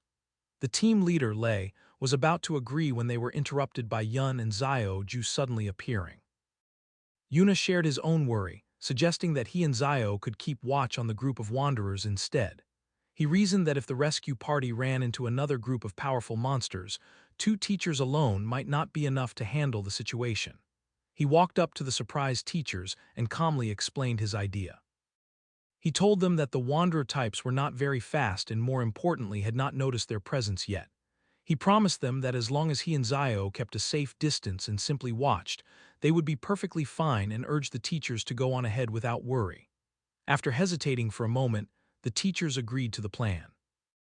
However, before they left, Lei gave Yun a very serious warning. He stressed that the monsters were extremely dangerous and that Yun and Zio must absolutely not act on their own or try to fight them.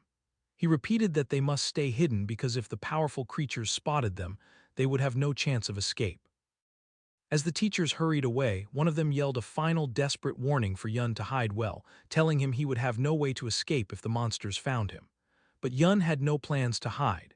As soon as the teachers were gone, he started his own attack on the group of obsidian beasts. Confidently saying that it was the monsters who wouldn't be able to escape from him, he put their new plan into action. He summoned his undead army to act as a front line, taking the first wave of Monterey attacks from the powerful beasts. This time, however, the skeletons were not alone. Zio Jai, who was now a very strong tank, used both his surround shield and his new shield armor skills. This created a super strong defensive wall to protect the skeletons. The powerful energy beams, which had been a big threat before, now hit the strong shields without doing any damage, barely even scratching the undead warriors they were protecting. With the monster's attention on his unbreakable front line, Yun moved through the chaos and started his own fierce attack. He landed a series of very strong hits, breaking the crystal bodies of the elite-level monsters with just his fists. He focused his attacks on one radiant crystal monster, watching its health bar get smaller with each hit. With a final sharp blow, he broke the creature's core, and the strong level 30 beast fell down. Defeated, it dropped a beam of light, which meant there was valuable loot. After successfully beating one of the powerful wanderer-type monsters, Yun felt good. He noticed that he was getting more and more used to his new support class, skillfully using his own attacks with Zio's defenses and his undead army. However, he knew his current power level was still much weaker than what he had in his past life. While his reversed skills let him increase his attack power a lot, he was still held back by the naturally low base attack of a support class. He wished he had a way to increase his basic damage even more. He thought about his other gains from the battle, like the titles he had earned for beating powerful monsters. The victory had also given him another level up, and he was happy to see just how much experience the rare elite-level monsters gave. As he walked up to the monster's body to pick up the dropped items, a message confirmed he had successfully gotten the valuable rewards. As Yun looked at the loot from the defeated monster, his eyes widened in surprise. He had gotten a powerful weapon with high attack, a huge glowing pink crystal long sword that gave him a massive plus 552 bonus to his attack power. A slow smile appeared on his face as he realized this was the perfect answer to his problem. This one weapon would be more than enough to make up for his class's naturally low base attack power. He equipped the sword and it changed in his hands, becoming a larger, more threatening blade that crackled with dark purple energy. With this new power, he was sure that future fights would be much easier. However, his luck wasn't perfect. He looked at the other item that dropped, a skill book, but was disappointed to see it wasn't the specific gravitational pull skill he had been hoping to find. He guessed that the chance of that particular skill dropping must not be very high. As he stood on the cliff edge, wishing for better luck and a chance to hunt more of the high-reward wanderer monsters, his thoughts were cut short. A bright red firework-like explosion suddenly lit up the sky in the distance, and it immediately caught his attention. Yuna right away recognized the flare in the sky. It wasn't just any distress signal. It was the special kind of flare that only the school's teacher teams had, which meant they were in serious trouble. The teachers, who had gone to what they thought was a student's distress call, found themselves in a very bad situation.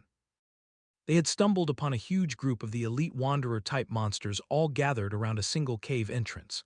They couldn't understand why so many of the powerful creatures were all there.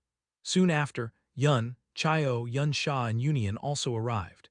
They were just as confused by the huge number of monsters gathered in one place. One of the teachers explained that they had just arrived after seeing the signal and didn't know what was happening yet. He pointed towards the cave, explaining that the signal was coming from inside and that the students they had come to rescue must be trapped in there. Another teacher explained their bad situation. They were trying to organize a rescue, but the group of monsters was simply too big. Even with all the teachers together, they didn't have enough people to break through. Seeing the powerful Yun Sha and Yun Yin arrive, one of the teachers looked to them for help, saying it would be a great help if they could assist in the rescue. Without hesitating, Yun Sha accepted the teacher's request, saying that saving fellow students was their duty. She immediately took control of the battle, summoning a glowing star-shaped magic object and using a powerful area buffing spell called Starlight Mystic Art. The spell washed over the teachers and students, wrapping them in a golden light that greatly increased their spirit and attack power. The pure strength of the buff stunned everyone who recognized it as an epic-level skill at the very least. With her allies now stronger, Yun Sha turned her attention to the monster group using a powerful attack spell, Gravitational Pressure, that crushed a huge area of the Wanderer beasts. At the same time, Yun Yin joined the fight using her own devastating attack, Hidden Thorn, which instantly destroyed a level 30 radiant crystal spike, showing her own incredible power. The combined strength of their attacks was amazing. The other students and teachers could only watch in awe as the once unbeatable monster group was destroyed. One of the students said that with this level of power on their side, they should be able to rescue the trapped people now, and he praised the amazing strength of Yun Yin and Yun Sha. Watching the incredible display of power from Yun Sha and Yun Yin, Yun was very impressed. He noted that not only was their equipment top level but their skills were as well. He concluded that with their help, the rescue would succeed without any problems, even if he wasn't there. With the immediate problem handled, Yun's attention turned to the bigger mystery. As the rescue team moved toward the cave, he wondered what could have possibly attracted so many powerful wanderer-type monsters to gather in this specific spot. Deciding to investigate on his own, he told Xiao Jai to stay with the main group while he went ahead to scout. Yuna then used his newly upgraded ability, Mirror Walk, and phased out of reality and into the parallel mirror dimension.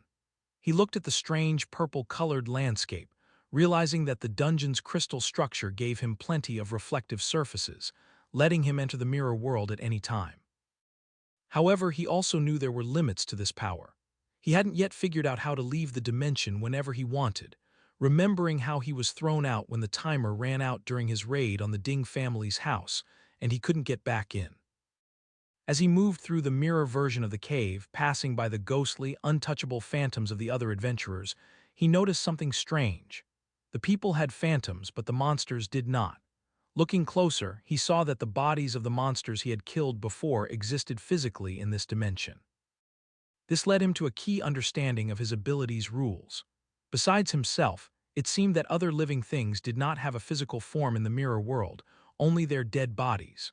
Moving silently and unseen through the mirror world, Yun followed the ghostly phantoms of the other adventurers into the cave.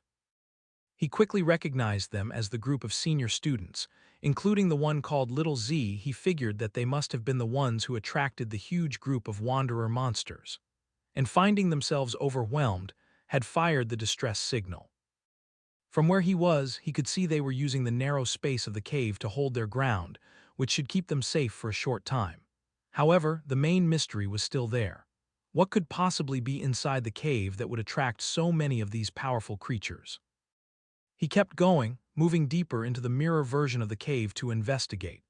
The confusing crystal landscape made it hard to find his way, with the endless reflections making it difficult to judge things. Suddenly, he froze, his eyes widening in shock and disbelief. He had found something completely unexpected, something that shouldn't be in a place like this at all. As he went deeper into the cave in the mirror world, Yun's eyes widened. He had found the dungeon's true treasure, a huge vein of special glowing green crystal ore. Now he understood why little Z and his group had risked so much to come here. Dungeons often have special resources that don't exist in the real world, which are used to make powerful and unique equipment. The green ores were one such resource worth far more than gold. As he looked at a green crystal, a message popped up, calling it a mirror image crystal ore. The message confirmed he could loot it and take it out of the mirror world, but more importantly, it asked him, "Return to the real world from here." This was a huge discovery. To check his idea, he touched a different normal blue crystal and saw the same message. A slow, smart smile appeared on his face as he realized what his ability could do. He now understood that as long as he could find any mirrored surface, he could use it as his own personal exit to return to the real world whenever he wanted.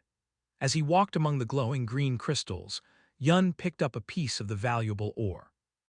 He thought about his newly upgraded skill, knowing there was still much more to learn about its full power and that he would need to find a good chance to study it. For now, however, he decided to focus on exploring the huge crystal vein he had found. As he went deeper, he was shocked by how much treasure there was. The amount of ore was huge, a massive deposit that would be enough to make any normal person who minded a billionaire. This amazing sight finally solved the mystery that had been bothering him. He now understood why so many powerful wanderer-type monsters had gathered at the entrance to this cave. They were drawn to and probably guarding this incredibly valuable resource. Back in the real world, the rescue was happening. Yun Sha kept using powerful spells like gravitational pressure to crush the Wanderer monsters, while Yun Yin followed up with her own deadly dual-blade dance that tore through the remaining enemies. Not happy with just helping her allies, Yun Sha also showed her own attack power with Star Rain Art, a devastating spell that hit a wide area. The students and teachers watching were completely stunned, wondering if all of the girls' skills were epic level as their power was much greater than the teachers'. With a final huge cross-shaped slash, the last of the wanderer beasts at the cave entrance was destroyed. The path was now clear for the rescue team to go in and get the trapped senior students who were huddled together, tired but alive. As the rescue party led them out, one of the seniors, little Z, said he was very relieved, saying that he thought he was going to die in the cave. However, the always careful Yun Yin was quick to stop his relief, warning him not to relax. She pointed out that they still had to fight their way out of the dungeon and that everyone was already tired from the last battle. Yun Sha agreed, but added with a confident smile that with their help, the escape should be much easier than their last struggle. As the rescued senior students were being led out of the cave, Yun Sha's eyes suddenly widened. A look of surprise and worry on her face as she sensed something was wrong. Her bad feeling was right as the students behind her let out terrified screams. The reason for their terror was a horrifying sight. The path ahead, which had been cleared just moments before, was once again full of an unbelievably large group of the elite wanderer-type monsters. It was as if every single wanderer in the whole dungeon had suddenly gathered in this one spot, completely blocking their path to safety. While the rescue team was being swamped by the sudden return of the wanderer group in the real world, Yun was continuing his solo exploration of the other mirror world. He moved through the confusing maze-like paths of the crystal cave, his way lit by the strange green glow of the special ore veins. Suddenly he stopped, his eyes widening in complete disbelief at what was in front of him. He had stumbled upon an amazing sight. A huge tree-like crystal formation that reached the top of the cave, and at its very top a brightly glowing star-shaped crystal core pulsed with immense energy. He immediately knew what it was. The dungeon's legendary secret treasure. As he got closer to the core, he remembered the stories about such items. If the different crystal ores were the dungeon's special products, then this crystal core was the ultimate prize, the dungeon's one and only secret treasure. These treasures are the condensed form of all the special products in a dungeon, taking a very long and unknown amount of time to form. They are so rare that a normal person might never see one in their whole life. Most importantly, every secret treasure without fail has a unique and powerful special effect. As Yun reached out to touch the glowing object, he knew he had found the true heart of the valiant dungeon. With a happy smile, Yun reached out to the glowing green crystal core he had found. A system window appeared, naming the item as the Mirror Image Crystal Core. It was a unique quality secret treasure that when used would permanently give a plus 110 boost to stamina, a plus 0.5 increase to mana recovery speed, and a 20% reduction in damage from light and electric type attacks. The description also said that it was a copy of the true secret treasure. Yun was thrilled with the discovery. He understood that the increase in stamina would greatly boost his maximum health, while the faster mana recovery meant he could use his powerful trickblade skill more often, increasing his damage. With a smart grin, he focused on what he thought was the most important effect, the 20% damage reduction for light and electric types. He knew that percentage-based damage reduction was an incredibly rare and valuable effect, even among the very best equipment. To make it even better, as a consumable secret treasure, it wouldn't even take up one of his valuable equipment slots. However, as he held the treasure, a strange thought came to him. He knew that just as the crystal ores had attracted the Wanderer monsters, a secret treasure this big should logically be protected by a monster whose strength was much greater than the Wanderers he had seen. Deciding not to stay long, he got ready to use the secret treasure and then get out. A system window gave him two choices: to either loot the item for later or use it right away. As he went to choose use, another message appeared revealing a surprising rule. Using or taking the item would require using up 10 minutes of his remaining mirror walk time, which caught him by surprise. Back in the real world, just as the rescued students were starting to feel a sense of relief, a deep and powerful rumbling sound suddenly shook the whole cave. The teachers and students looked up in terror, and even the very powerful Yun Sha and Yun Yin were frozen with looks of shock and alarm. From behind the huge crystal formations, a new huge threat appeared. It was a giant monster, a much larger and more threatening version of the wanderer beasts they had just fought. Crackling with dark purple energy and making everything else in the cave look small, the group immediately understood the horrifying truth of their situation. They had stumbled upon the lord of the wanderer species, a powerful hidden boss of the dungeon. The teachers and students knew how bad their situation was. They were facing a wandering lord, a rare hidden boss that was separate from the dungeon's main boss. A creature like this is much stronger than a normal boss. And this one, with its huge army of elite followers, was a threat they couldn't hope to fight against. Panic started to spread. One of the students cried out in fear, saying he thought wandering lords only showed up in high-level dungeons. The fear was spreading, and the others began to lose hope, believing they were all going to die. Just as they were about to fall apart, Yuncha's calm, strong voice cut through the chaos. She told everyone to calm down, reminding them that the most important thing was to work together to escape. Taking control, she pointed to a narrow canyon, saying it was their only way out of the basin they were trapped in. She explained a clear plan.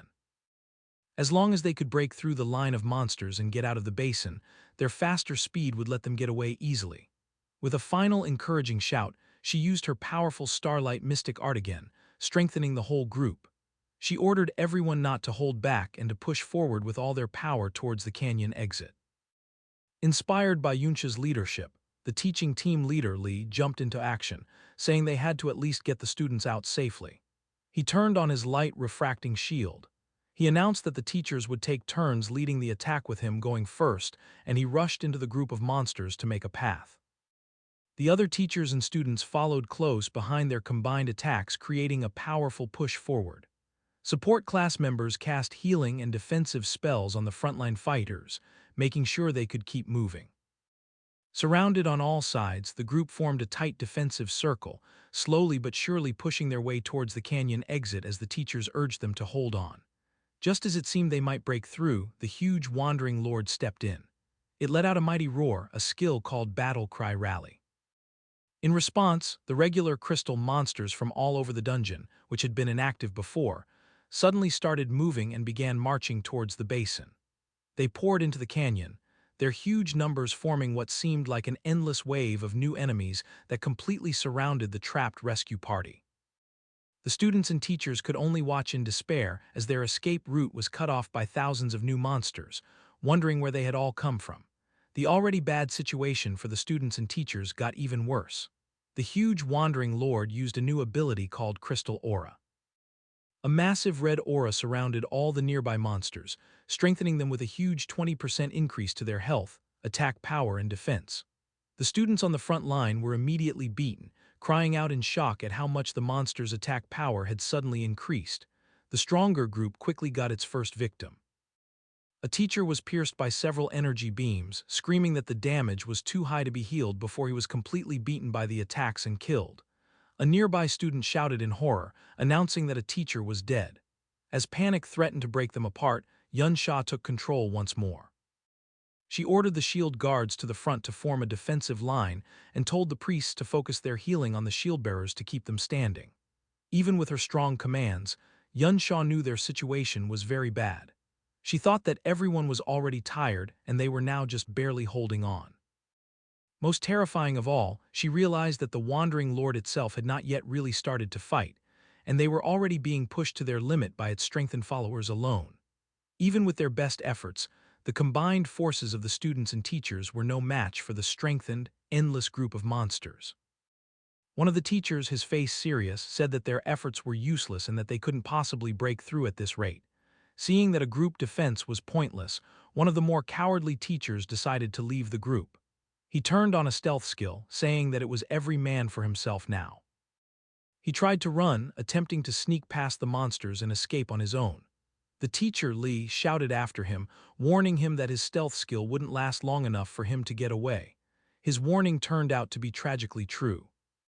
The running teacher was immediately spotted by a smaller turt-like crystal monster that came out of the ground, blocking his path. As the teacher froze in terror, the huge Wandering Lord, which had been watching the battle until now, finally made its move. It shot a devastating beam of pure energy that hit the ground where the lone teacher stood. The teacher was instantly destroyed, blasted directly into ashes by the overwhelming power of the Lord's attack. The blast was so powerful that it not only killed the teacher, but also brought down the entire canyon, completely sealing the only escape route with a massive rock slide. The remaining students and teachers could only stare in horror at the unbelievable, terrifying display of power. One of them, his face a mask of despair, stuttered that they could no longer escape.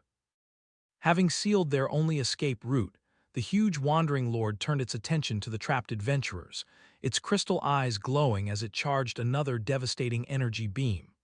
One of the students screamed in complete despair, believing it was over and that they were the next target.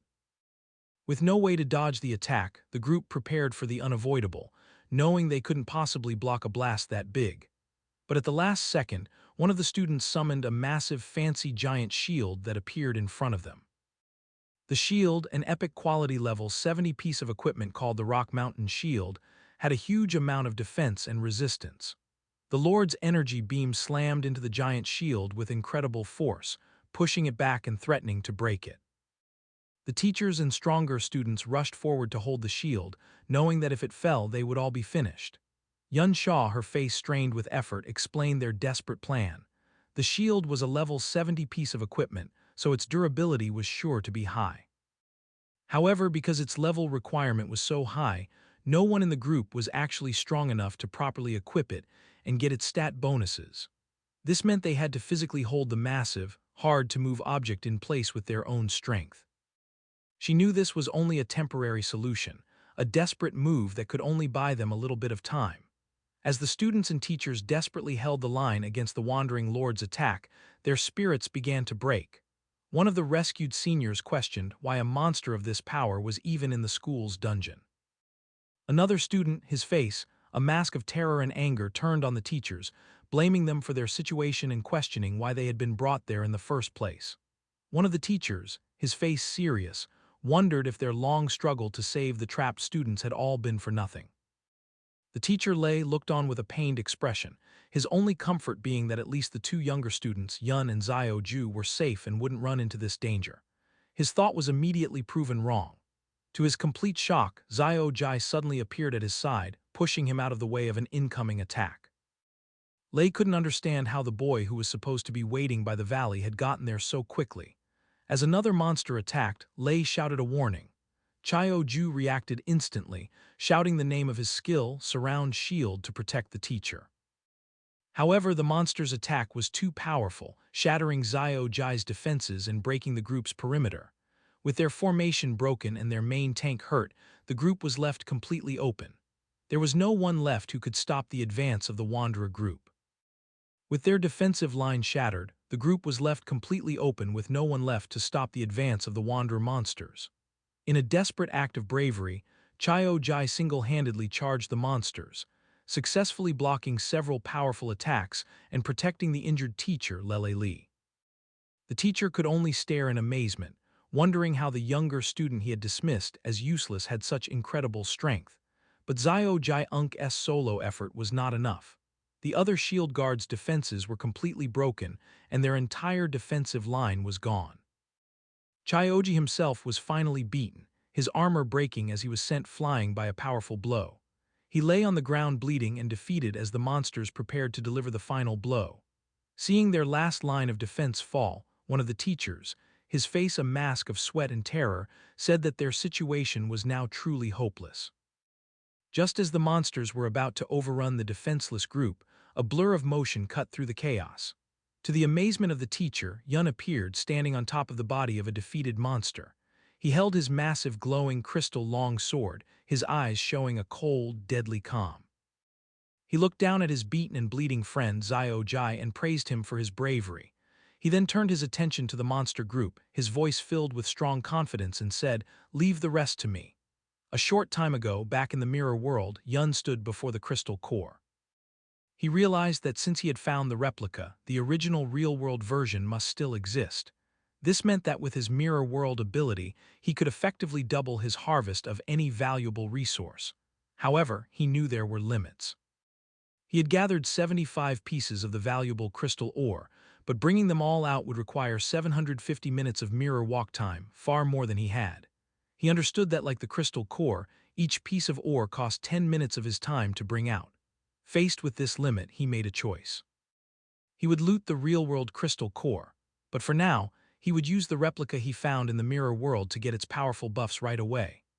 A system notification confirmed that he had used both the real and mirrored versions of the core, which doubled the stat increases and gave him a powerful 40% immunity to light and electric-type damage.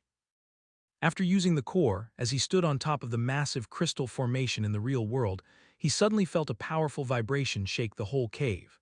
His eyes widened in alarm as he sensed the new disturbance. Wondering what had happened, he jumped into action, diving off the crystal formation to find the source of the noise. As he leaped from the crystal formation, Yun decided to test his new ability to exit the mirror world whenever he wanted. He phased through the crystal walls, entering the parallel dimension once more, and noted that he still had almost 13 minutes of his mirror walk time left. With a confident smirk, he confirmed another key part of his power. As long as he had time left on his mirror walk, he could enter and exit the dimension at any time. The ability would only go on cooldown once the entire time was used up. He immediately tested this, phasing back through the crystal walls and successfully returning to reality. When he returned, however, he saw a shocking sight. The number of monsters had grown hugely, far more than the crystal ore alone could explain. Towering over them all was the giant Wandering Lord, and Yun finally understood that this creature was the true source of the dangerous feeling he had felt from the very beginning. Realizing the huge danger, his first thought was for his friend. He knew that Xiao Jai and the others were in great danger. But with his new control over the mirror world, a new plan began to form in his mind. Knowing he could now enter and exit the dimension at any time, he saw a chance to turn the tables on the seemingly unbeatable boss. With his new control over his ultimate skill, Yun came up with a new strategy. He began to phase in and out of the mirror world, using the other dimension to instantly move around, easily dodging the monster's attacks before reappearing in the real world to strike. This hit-and-run tactic was very effective. After taking down several more of the elite monsters, he reached level 24. He took a moment to check his new power, calculating that with his increased mana and the doubled mana recovery from the crystal cores, he could now stack his blade of trickery skill to get a huge 330% increase in his attack power. However, Yuna stayed realistic. He knew that while his current power was crazy, it was still not enough to face the giant Wandering Lord, a creature even stronger than a normal dungeon boss. He decided that he would need to reach at least level 30 to have a real chance of winning, and he knew he was still a long way from his goal. The story then returns to the desperate moment in the real world with the students and teachers about to be killed. Just as all hope seems lost, Yun exits the mirror world for the final time and appears in the middle of the battlefield. Standing on the body of a defeated monster, he looks at his beaten but brave friend Zio Jai and praises him for his courage. With strong will, he tells his friend to leave the rest to him, ready to face the huge group of monsters alone. Exiting the mirror world for the last time, Yun landed firmly on the ground, ready to fight. He immediately took charge, telling those with support skills to buff him while he took on the Wanderer horde. Yun Sha and Zioi reacted right away. The powerful Heil student used her Starlight Mystic Art, while Chio Jai cast his defensive Surround Shield and Shield Armor, both skills buffing Yun with a big boost to his spirit and attack power. Now stronger, Yun became a storm of destruction, his massive crystal long sword cutting through the groups of elite monsters with ease. He knew that while the number of enemies was ridiculous, he was no longer in any real danger. After using the 2 crystal core secret treasures, his health was several times higher than before, and his 40% damage reduction against the monster's light and electric attacks made him very tough. His only frustration was that the monsters were immune to the confusion effect from his chaotic thorn skill, which would have made killing them much faster. The other students and teachers could only watch in shocked silence. The teacher, Lele Li, and the other seniors who had previously looked down on him were in complete disbelief. They checked his status bar and confirmed he was a support class chanter, but they couldn't understand how his attack power was so high or what strange skill let him seem to teleport around the battlefield by phasing through the mirror world. Li, his arm bleeding from an earlier injury, looked on with a mix of shock and awe. He couldn't believe that the younger student he had been so worried about was actually this strong. With his new power and toughness, Yun became an unstoppable force, tearing through the endless group of elite wanderer monsters. The sheer number of high-quality enemies gave an incredible amount of experience, and he found himself leveling up at an amazingly fast rate. Yun Sha, who had earlier identified him as the intruder at the Ding residence, could only watch in amazement. She had first thought he was just a bold thief, but now she had to admit that his strength was far beyond anything she could have imagined. Yun Yin was just as stunned, left speechless by the incredible display of power from the boy who shared her last name. Yuna continued his non-stop attack, phasing in and out of the mirror world to move and strike. His movements a blur of purple energy. He gained level after level, one after another, quickly reaching level 28. The other students and teachers who had been about to die just moments before were completely shocked. One of the teachers, Lei, wondered if Yun was some kind of high-level support from outside, but then remembered seeing him before and realized he was a student. His companion, little Z, was even more shocked, unable to believe that a mere student could have such huge power. Despite Yuna's incredible performance, the Wandering Lord was still a massive threat. As the giant beast got ready to shoot another of its devastating energy beams, the students and teachers cried out in alarm. Yun, his face serious, knew that even with all his recent power-ups, he would not be able to survive a direct hit from that attack. As the Wandering Lord began to move forward, its energy beam still blazing, the students and teachers behind their makeshift shield wall knew their time was running out. Once the giant beast got close, the 2 shields would not be enough to protect them. The teacher Lei, seeing that Yun had greatly reduced the number of smaller monsters, shouted for everyone to break out and head for the other exit. He knew that no matter how strong the mysterious student was, there was no way he could fight the Wandering Lord alone. However, his plan was immediately met with pushback. One of the other students pointed out the problem. The 2 massive shields were too hard to move. If they left them to make a run for it, they would be completely open to the Lord's devastating attacks. Another student added that the shields were too heavy to be carried and could only be moved by storing them in an inventory, which none of them could do. Just as their argument got heated, a calm voice cut through the chaos, telling them to leave it to him. It was Yun. He laid out a new selfless plan.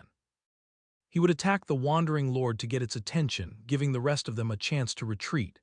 The teacher, Lei, was stunned by his sacrifice, asking what would happen to him if they all ran. Yuna explained his thinking. He knew from his past life that if a Wandering Lord isn't dealt with, it will eventually gather all the monsters in the dungeon and wander into the outside world, causing a major disaster. With a look of serious determination, he declared that he would stay behind and kill the beast himself. He activated his Blade of Trickery, boosting his attack power by a huge 350%, and noted that he still had over 5 minutes left on his mirror walk, giving him the perfect tool to take on the giant enemy. As Yun got ready to face the wandering lord alone, the teacher Lee made the hard choice to lead the others in a retreat. He told them to get out faster, thinking that no matter how strong Yun was, he would eventually get tired against such a huge enemy. He figured that the sooner they escaped, the sooner Yun could escape too. When a student questioned Yun's bold claim that he could kill the Lord, Lei said it was just a brave act to make them feel better because he knew how powerful a real wandering lord was. As he was forced to run with the group, Chao felt completely useless. He looked back with a sad face, hating that all he could do at a time like this was run while his friend faced incredible danger. Silently, he prayed for Yun's safety. Meanwhile, Yuna was not helpless at all. He kept fighting through the smaller monsters, getting stronger with every kill, and he quickly gained another level. As the huge Wandering Lord shot its powerful energy beam, Yun used his mirror walk to phase out of reality. The beam passed right through the space where he had just been. He then reappeared behind the beast and hit it with a powerful slash from his glowing sword. However, his attack showed a hard truth. The Wandering Lord, a level 42 stone golem, had such a strong defense and a powerful healing skill that the small amount of damage he did was healed right away. He realized that at his current level it was no use. Its defense was just too high. As he dodged the Wandering Lord's attacks, Yun's first tests confirmed what he thought. He saw a large crystal on the creature's head was its core, which meant it was also its weak point. The only problem was getting to it. Even with his many buffs, his attack power was still not enough to break through the Lord's strong defense and healing.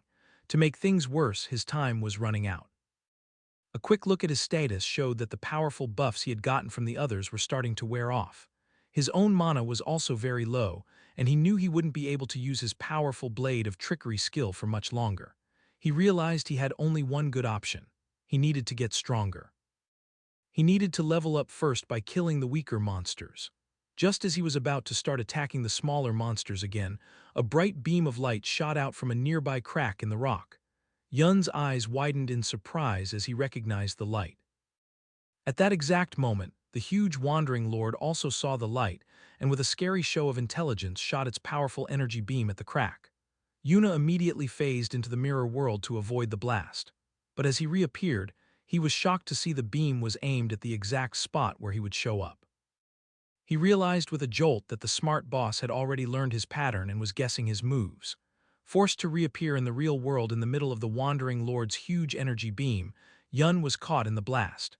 The attack was a big continuous one that quickly took away his health, even with his powerful defenses. He knew he couldn't use his mirror walk to dodge, as he had less than 4 minutes of it left, and the continuous attack would use it all up in no time. His only choice was to use his undead army to block the damage. However, he knew this was a costly plan. Bringing his summons back to life would use a lot of his already low mana, leaving him with nothing left to build up his attack power for a counterattack. He began to wonder if he should retreat and regroup first. Just as he was about to be beaten, another powerful blast hit the Lord's attack. To his surprise, he saw that Yun Sha, Yun Yin, and even Xiaoi had come back to the fight. Yun Sha explained with a playful smile that this little brother of his, meaning Xiao Jai, had begged and pleaded for them to come back and help him. Xiao Jai, with his back turned, quickly said that he hadn't begged. He explained that since the number of smaller monsters had gone down, the rest of the group now had enough people to escape on their own, which meant he was free to come back and help. Hearing his friend's brave decision, a real thankful smile appeared on Yun's face as he simply said, "Thanks." With their group now stronger, Yun Sha took a commanding position. She told Yuns that the hidden boss was still too dangerous, and that she and the others would cover him so he could make a slow retreat. However, Yun completely refused her offer. He said that with their help there was no longer any need for him to hold back, and he used the full power he had. With the help of his powerful allies, he kept farming the smaller monsters, and his mirror walk time finally ran out as he reached the key level of 30. Now at his target level, he knew his attack power was finally enough to take on the Lord. He immediately put on the rare level 30 Corrupted Knight's armor he had gotten from the Ding family's dungeon, which greatly increased his defenses. Yun Sha watched him, asking if he was really thinking of attacking the Lord's weak point on its head. She pointed out that at that height it was impossible to get up there, but Yun was one step ahead. He revealed that he had already gotten the tool he had always wanted, the gravitational pull skill book which he had looted from one of the Wanderer monsters. The skill let its user pull a target object towards them. More importantly, its reversed form, gravitational traction, did the opposite, pulling the user towards the target, with the pulling stronger the lower the user's strength. With this new movement ability, the Lord's weak point was no longer out of reach. He activated his blade of trickery quickly, building up his attack power, and with a confident smile he promised the others that everything was under control. With his plan set and his power fully built up, Yun reached out a hand covered in purple energy, aiming for the huge wandering lord's head. He then used his new skill, gravitational traction, and a powerful force grabbed him, pulling him forward with incredible speed. He shot through the air like a rocket, breaking the rocky ground as he flew right towards the giant monster. In an amazing show of skill and power, he landed perfectly on the wandering lord's head, putting himself right next to its glowing crystal core, his powerful sword crackling with energy and ready to strike. Down below, Yun Sha and Yun Yin, who had just said it was impossible to reach that height, could only stare upwards, their faces frozen in looks of absolute shock and disbelief at the impossible thing he had just done. Having reached the wandering lord's weak point, Yun used all of his power. He drove his massively buffed sword deep into the glowing crystal core, causing a spiderweb of cracks to spread across its surface. The huge beast, however, would not go down without a fight. As it was dying, it let out a final massive explosion of pure energy from its core, a last-ditch effort to take its attacker down with it. Yun was caught in the center of the blast, his health dropping quickly as a flood of messages confirmed the massive continuous damage he was taking. But his new defenses and increased health held strong. He gritted his teeth and survived the attack, and when the light finally faded, he was left standing, beaten but alive. While the Wandering Lord's massive crystal body broke into a million pieces, a series of messages confirmed his incredible victory. He had defeated the Wandering Lord, earning a massive bonus of 5,000 experience points and the respected title of Wanderer Killer. More importantly, the hidden boss had dropped 2 legendary quality skill books. Golden Light Shield and Angel's Protection, rewards of immense power and value. With a final powerful strike to the Wandering Lord's core, Yun used all of his built-up power. The giant beast broke into a million pieces, and the explosion of energy and experience instantly gave him 3 more levels, bringing him to level 33. The students and teachers watching were left in stunned silence. Chao could only say how incredibly strong his friend had become, while Yun Yin and Yun Sha couldn't believe he had actually managed to kill such a scary monster all by himself. As he stood among the falling pieces, Yun saw 2 beams of golden light come from the monster's remains. He had gotten 2 legendary quality items, but before he could look at his new loot, he had to jump to safety as the huge headless body of the Wandering Lord began to fall over. Yunsha shouted a warning, realizing that Yun was still on top of the falling giant. With skilled agility, he expertly moved through the crumbling remains of the monster, jumping from one piece to the next until he landed safely on the ground. As the dust settled, a new huge opening was revealed in the side of the mountain where the Lord had fallen. The inside of the mountain was empty, showing a vast, dark cave filled with the skeletal remains of both wanderer monsters and humans. Looking at the old battlefield, Yun came to a serious realization. An even stronger, more ancient wandering lord must have been born here long ago. He now understood why there were so many intense battle scars all over the dungeon. As he looked at the old empty mountain, Yun's eyes were drawn to a single figure outlined against the dim light at the very top. His heart skipped a beat as he recognized the armored warrior still in a final defiant pose, his great sword stuck firmly in the ground. A system message confirmed the impossible. It was the body of Chia Nen, who was also known by his nickname Chio Benben. Yun could only whisper his friend's name in disbelief. The other students and teachers soon arrived at the scene, just as stunned by the sight. Yun Sha, her voice full of awe, identified the figure as the famous traitor Zen. She admitted that while she had heard this was the place where he was killed by the hero Ding Kun, she had never expected the scene to be like this. The battlefield was a sign of a desperate last stand against countless monsters and people.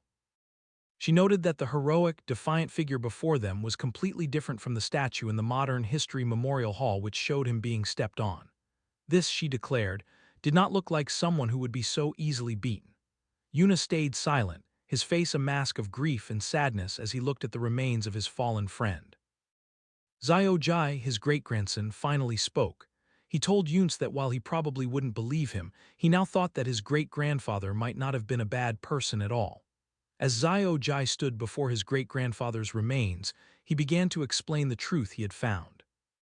He told Yun that he had spent his childhood looking through the historical records of his great-grandfather, but whenever he got to the parts about his experiences, the descriptions were always frustratingly unclear. Despite this, he had managed to find some key details. He had discovered that his great-grandfather had a habit of going into dungeons that were far below his actual level. This led him to the main question. Why would an S-rank professional, someone over level 60, come to a low-level dungeon like this one? He then answered his own question with new certainty. It was because this dungeon was one of the few places that could spawn a wandering lord, a creature that could summon all the monsters in a dungeon and lead them into the outside world, causing a major disaster.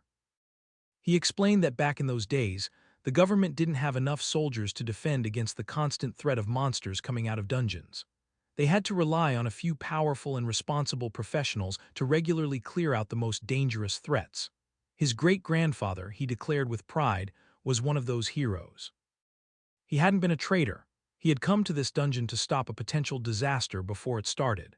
As Yun listened silently to this revelation, Xiaoi Unk's confidence started to fade. He admitted that the others probably thought he was just making things up and that even his own family believed he was just looking for mental comfort. Twisting the unclear historical texts to fit a story he wanted to believe. Just as he was about to give up hope, a hand gently rested on his shoulder. He looked up to see Yun, a kind, understanding smile on his face, who simply said, "I believe you." As Yun Sha and Yun Yin looked on with expressions of shock and admiration, Chaio was completely overwhelmed, left speechless by Yun's simple, heartfelt statement of belief. A flood of memories washed over Yun as he remembered his fallen friend and comrade, Chaio Benben, whose heroic legacy had been so cry-twisted. He recalled Chaio Benben's youthful arrogance, how he would boast that his natural talent meant he didn't need a master and would soon be better than Yun himself. But he also remembered the boy's terror when he got in over his head, screaming for his master to save him from a swarm of monsters, only to then stubbornly deny that he needed saving at all. His pride hurt. He remembered his friend's unique habit of working hard in secret, only to then show off his new strength in front of others, and how he always chose the weakest shield-bearer class, the Sword Guard, because no other shield-type class was fast enough to keep up with Yun's reckless attacks. He remembered how he always seemed to find Xiao Benben, even when he tried to sneak off on his own to grind levels, and how his friend would always make excuses, claiming he just couldn't resist a good fight, insisting that saving people was just something he did on the way. Filled with a new sense of purpose and a burning desire for revenge, Yun looked at the remains of his friend. He declared that, for Chaio Benben's sake, he would settle the score with the Ding family, the ones who caused his friend's suffering after his death. Back at the Ding family residence, Dingshu is telling the story of the dungeon expedition to his unbelieving father and uncle. He insists that what he is saying is true, that Yun is just that amazing, and that they can ask the teacher in charge if they don't believe him. He explains that he was initially blocked from entering the dungeon because of his low level, but he waited outside until the survivors came out. The scene flashes back to the students leaving the dungeon, buzzing with excitement. They had all witnessed the fall of the giant wandering lord from a distance, and were in awe of the person who had managed to kill a rare hidden boss that was over level 40. A feat that was beyond their imagination. Dingshu, listening in, confirmed that the hero's name was Yun. He couldn't believe that someone even more powerful than the Heil Yun Yin had been among the students, and he wondered about Yun's true identity. Back in the present, after hearing his son's report, the third head, Ding Ge, is silent for a moment. He then gets up from his seat and gives a chilling command to gather the Ding family guards and follow him to the traitor's dungeon, the very place where Zion had died. His brother, Ding Yi, stops him, remembering a detail from Ding Shu's earlier report about the intruders at their home. With a sinister look in his eyes, he tells his brother to bring the members of the Chaio family along with them as well. Meanwhile, back in the dungeon, Yun looked at one of the legendary skill books he had gotten from the Wandering Lord, the Golden Light Shield. Without hesitating, he offered the powerful book to Xiao Jai, telling him he should learn it since it didn't have a level requirement. Yun Sha, who was watching them, was shocked. She asked why he would so easily give away a legendary skill. Yuna calmly explained that the skill was only for shield bearers, so it was useless for him. He then added an important detail, suggesting that Xiao Jai Unk's great-grandfather Chia probably used this very skill in his time. Moved by this, Xiao Jai accepted the book. Yun Sha looked on thoughtfully.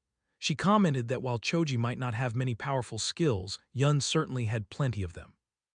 She admitted that even though her own skills were considered high level, she felt she was far behind him, mentioning his ability to seemingly teleport and his power to summon a large number of undead creatures.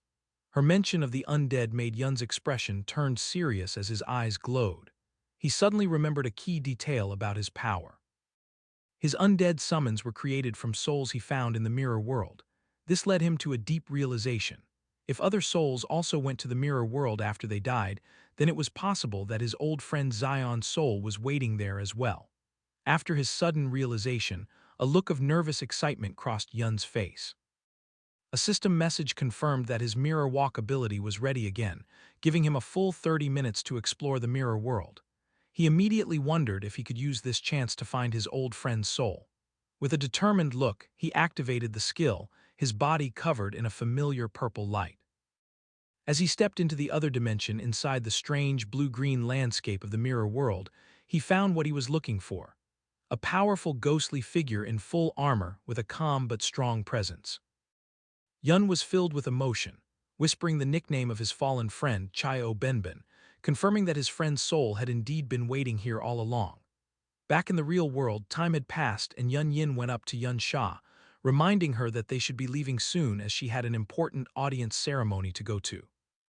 Yun Sha seemed unwilling to go, admitting they had been there for a while but that the events happening were much more interesting. Her eyes drifted to where Yun had been, and she wondered out loud to the others what he could possibly be doing, and why he had been gone for so long, not knowing about the reunion he was having in another dimension. Inside the mirror world, Yun stood with a serious expression. He spoke to the armored soul of his old friend Zio Ben, saying he couldn't believe they could meet again. He mentioned having so much he wanted to say to him. However, his reunion was cut short. He noted with sadness that it was a shame his friend wouldn't be able to answer, as the calm spirit was suddenly taken over by a dark, evil energy, twisting its form into a monstrous, roaring undead creature. Yuno realized with a heavy heart that his friend had truly become an undead spirit, a being driven by instinct instead of memory. He admitted that he really didn't want to fight him, but he had no other choice. He launched himself into the air, dodging an attack and getting ready for a difficult battle. As their battle began, Yun's eyes glowed with purple energy as he focused on his opponent. As they fought, something strange happened. Yun found himself surrounded by floating crystal pieces, each one showing a different scene. He recognized them as moments from Benben's life and experiences. One piece in particular caught his attention, showing a clear memory of Benben's final battle against the man known as the hero, Dingun. As he watched the memory of the fight, Yun noticed something odd about Dingun's posture and fighting style, finding it strangely familiar. Suddenly, the entire mirrored landscape around them shattered like glass. When the pieces settled, Yun saw that the monstrous undead form had vanished, leaving only the calm, armored soul of Chayan standing before him once more. He was left completely confused, wondering what had just happened. Still trapped in the mirror world, Yun hesitantly called out his friend's name again, only for the calm soul of Choan to once more burst into a monstrous, roaring undead creature, swinging a shadowy purple energy blade. Yun blocked the fierce attack, his expression serious as he realized the truth. The two then started a frantic battle, their purple energy-filled strikes clashing with immense force. Yun understood that his friend was truly gone, with only his raw fighting instincts left in this evil form. Seeing no point in fighting the shell of his friend, he decided to retreat first. However, when he tried to leave, a system message appeared, telling him that he could not exit the mirror world from his current location. A wave of frustration washed over him. With no other choice, he accepted that he would have to fight. Meanwhile, back in the real world, Chioji stood alone. A look of shocked determination on his face as he clenched his fist. His solitude was broken by the arrival of a large group led by Ding Ge, and Ding Yi, one of them, asked why Chioji was all alone, and wondered out loud if Uni had sensed their approach and run away in fear.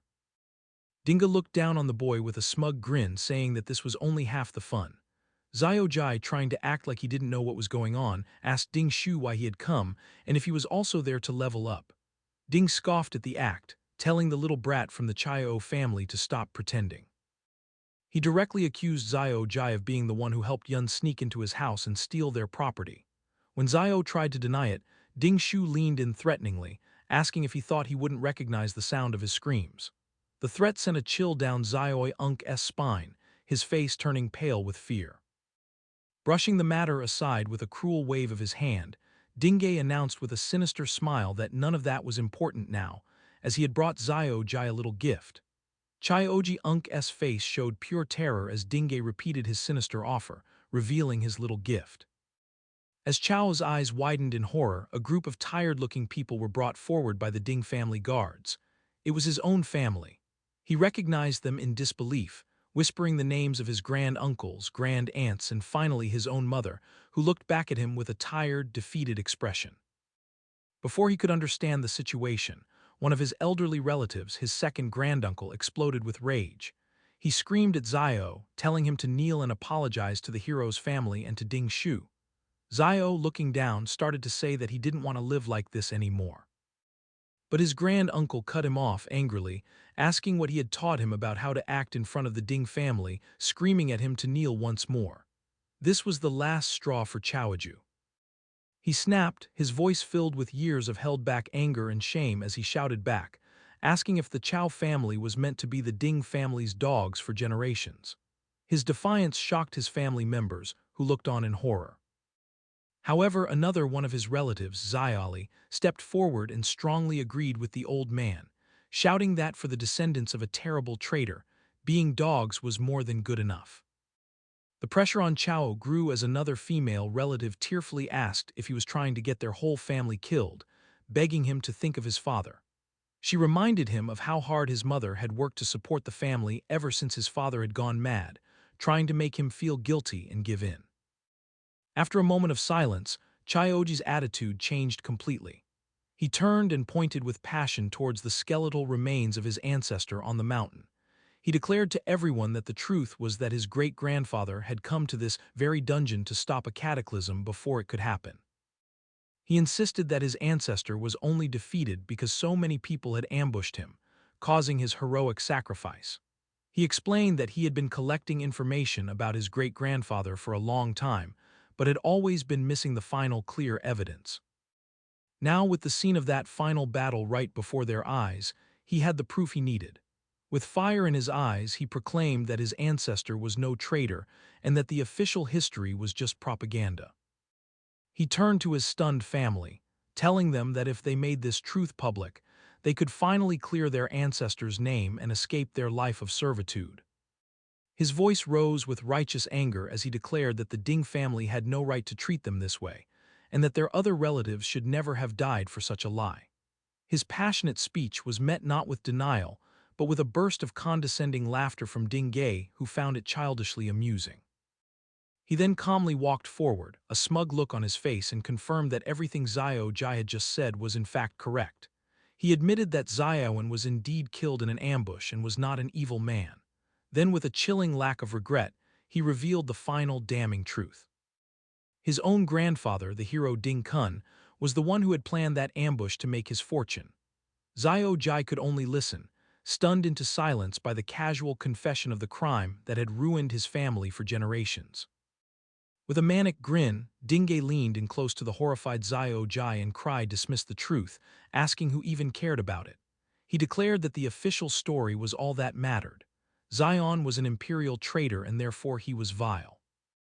Spreading his arms wide before his armored guards, he mocked Chao further, asking what it mattered if he drove his father mad or killed his relatives. Proclaiming that as descendants of traitors, they deserved their lowly fate. He then delivered the most devastating blow. Pointing a finger at the terrified Chao family, he revealed that they had known the truth all along.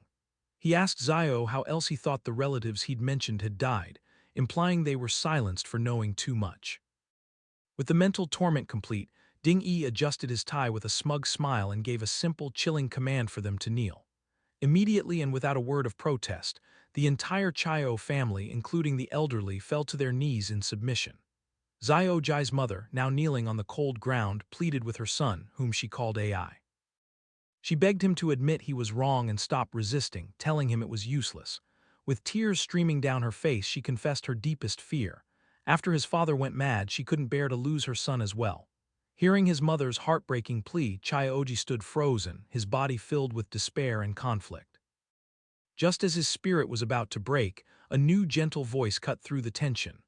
A woman with long brown hair reached out a hand towards him, telling him not to listen to them. She looked at him with a kind smile and told him that he was the best. The woman's words of encouragement seemed to vanish as Ding Shu, his face covered in bandages from his last encounter with Yun, stepped forward with a sneer. Annoyed by Choji's hesitation, he called him clueless and launched a vicious kick, shouting that he would force him to kneel one way or another. But this time was different. To Dingshu Unk's shock, Choji Unk's eyes glowed with power as he effortlessly blocked the kick with his forearm. Before Dingshu could react, Choji grabbed his leg and with a powerful roar, slammed him into the rocky ground, shattering it on impact. Standing tall amidst the broken pieces, Choji looked at his fallen tormentor with a new resolve and declared firmly that he would never kneel again. Breathing heavily with rage and humiliation, Dingshu scrambled to his feet. He couldn't believe this was happening. He furiously summoned a massive glowing crystal hammer, screaming that Xiao Jai had grown a backbone and dared to fight back. He charged forward, vowing to remind him of his place as a punching bag. As the powerful hammer was about to crash down, Chaioji went through a stunning transformation. In a flash of light, he was suddenly dressed in full-plate armor, holding a massive shield that appeared just in time to block Ding Shu Unk's furious blow with a deafening clang. The attack was completely stopped, leaving Dingshu gritting his teeth in disbelief. Now a formidable protector, Xiaoi stood firmly between Dingshu and his kneeling family, shielding them from harm. He glanced back at his mother, then turned his gaze back to his attacker, his voice ringing with conviction. With a powerful punch, he sent Dingshu staggering back, shouting that they were not the descendants of a traitor but the descendants of a true hero. Xiao's sudden show of strength left Dingay speechless. While Dingshu stumbled back in complete disbelief, his mind was spinning and he clutched his head, unable to understand how the boy he had always bullied could suddenly become so much stronger. Blinded by anger, he charged again, screaming that Chaio was just a punching bag he had been beating up since they were children. He swung his weapon in a wide, powerful circle, furious that his old victim would dare to fight back. However, Choji met the hit head-on, his armored body easily taking the impact and sending Ding Shu crashing to the ground once more. As his family watched in stunned silence, Chaioji looked down at his defeated tormentor and declared with strong confidence that he was no longer the person he used to be. At the same time, in the mirror world, a much more desperate battle was happening. Yun was locked in a fierce fight with the evil soul of Chaio Benben. He knew that he was facing his friend in his prime, a warrior of incredible power. The difference between their current strengths was huge. Yun knew that if it weren't for the fact that Benben was a defensive class and was currently mindless, he would have been beaten in an instant. However, Yuna had one very important advantage. He was the one who had taught Ben all of his fighting moves. He knew his friend's weaknesses like the back of his hand, which allowed him to guess and counter his moves. But even with this knowledge, the fight was incredibly difficult. The spirit's defense was that of a level 60+ warrior. And even with his blade of trickery fully powered up, Yun's attacks barely did any damage. Suddenly, the undead spirit let out a huge explosive wave of golden energy. Yun instantly recognized the move. It was the legendary skill, Golden Light Shield, the very one he had given to Xiao Jai just moments before. He got ready, blocking the powerful attack, a look of grim determination on his face as he realized how much of a pain this fight was going to be. Back in the real world, a humiliated Ding Shu screamed in fury and attacked Chaio Jai with a powerful skill called Mountain-Shaking Wild Hammer. However, Xiao Jai, now a strong tank, not only blocked the hit, but sent Ding Shu flying with a powerful punch of his own. He then followed up with a sweeping shield bash that sent Ding Shu crashing to the ground.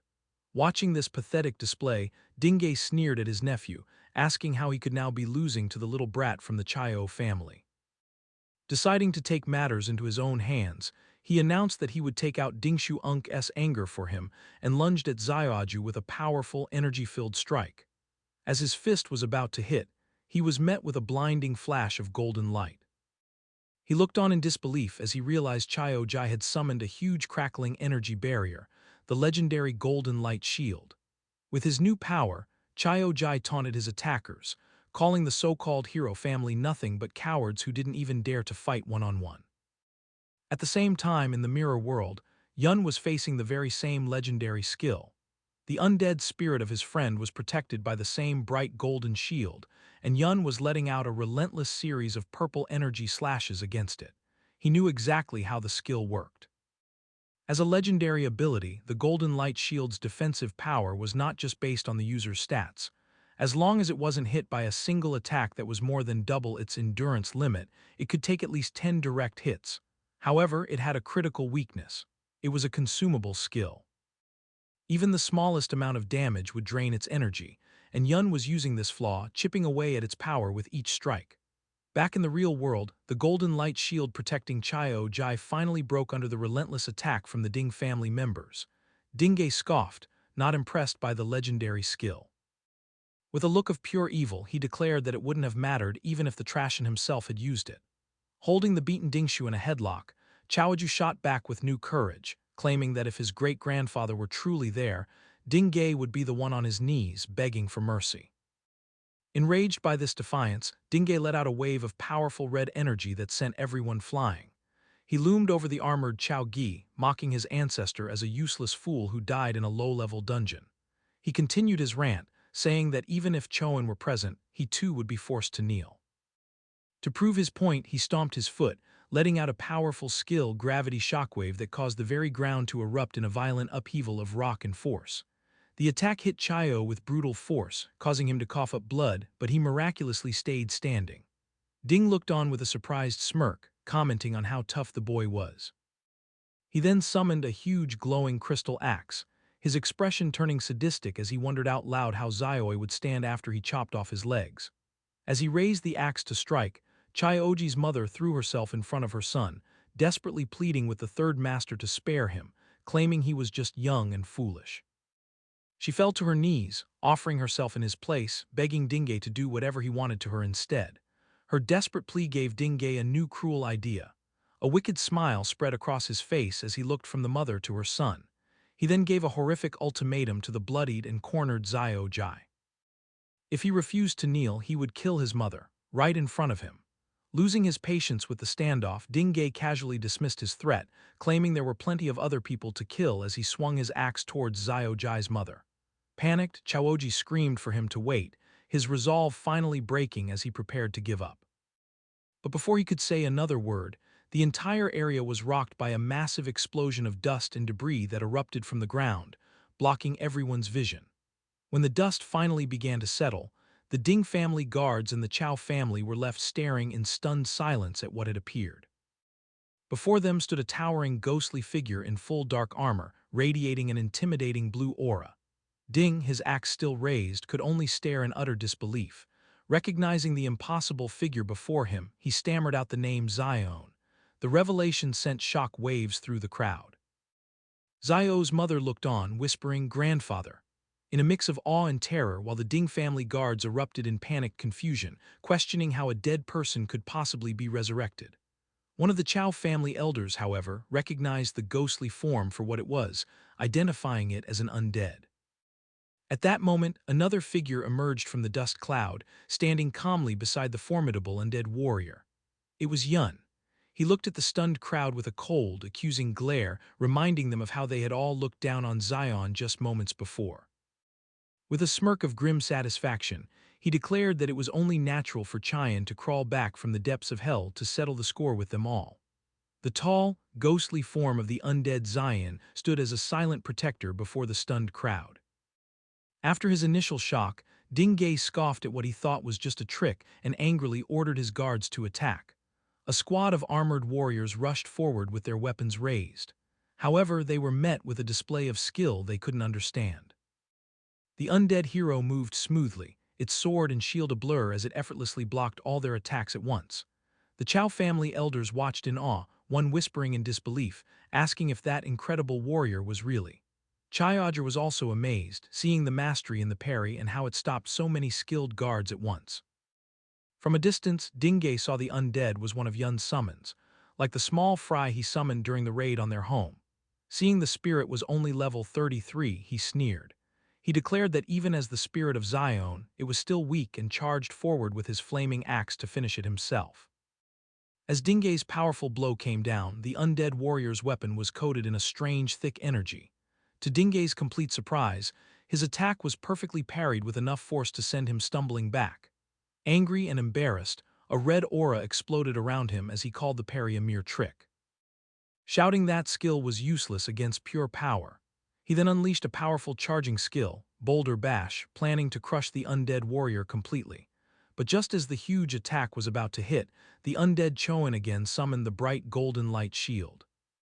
The powerful charge slammed into the strong golden barrier, and Dingay could only roar in frustration as he was stopped by the legendary skill again. From a safe distance, Yun smirked as he watched the standoff.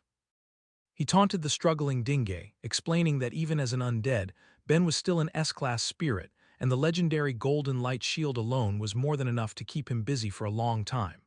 Pushed back by the shield's great power, a furious Dingay realized its weakness. He ordered all his men to attack at once, hoping to overwhelm the shield and drain its energy with numbers. However, their attack was stopped by a new wave of summons. A group of skeletal warriors glowing with a scary green aura erupted from the ground, fighting the rest of the Ding family guards and stopping them from helping their master.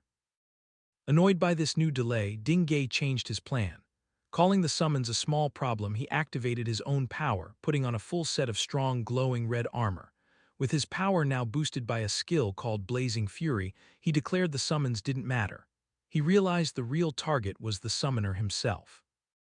With a roar, he unleashed a powerful skill, Accumulated Pressure Punch, directly at Yun, knowing that if he could kill him, all the summoned creatures would disappear. With his eyes glowing with evil intent, Dingay charged forward, bragging about the high-level gear his grandfather gave him. He was sure Yun had no chance, but just as his attack was about to land, it was met with a flash of purple light. A single clean slice cut right through his attack. Dingo was shocked, unable to understand how Yun was unharmed.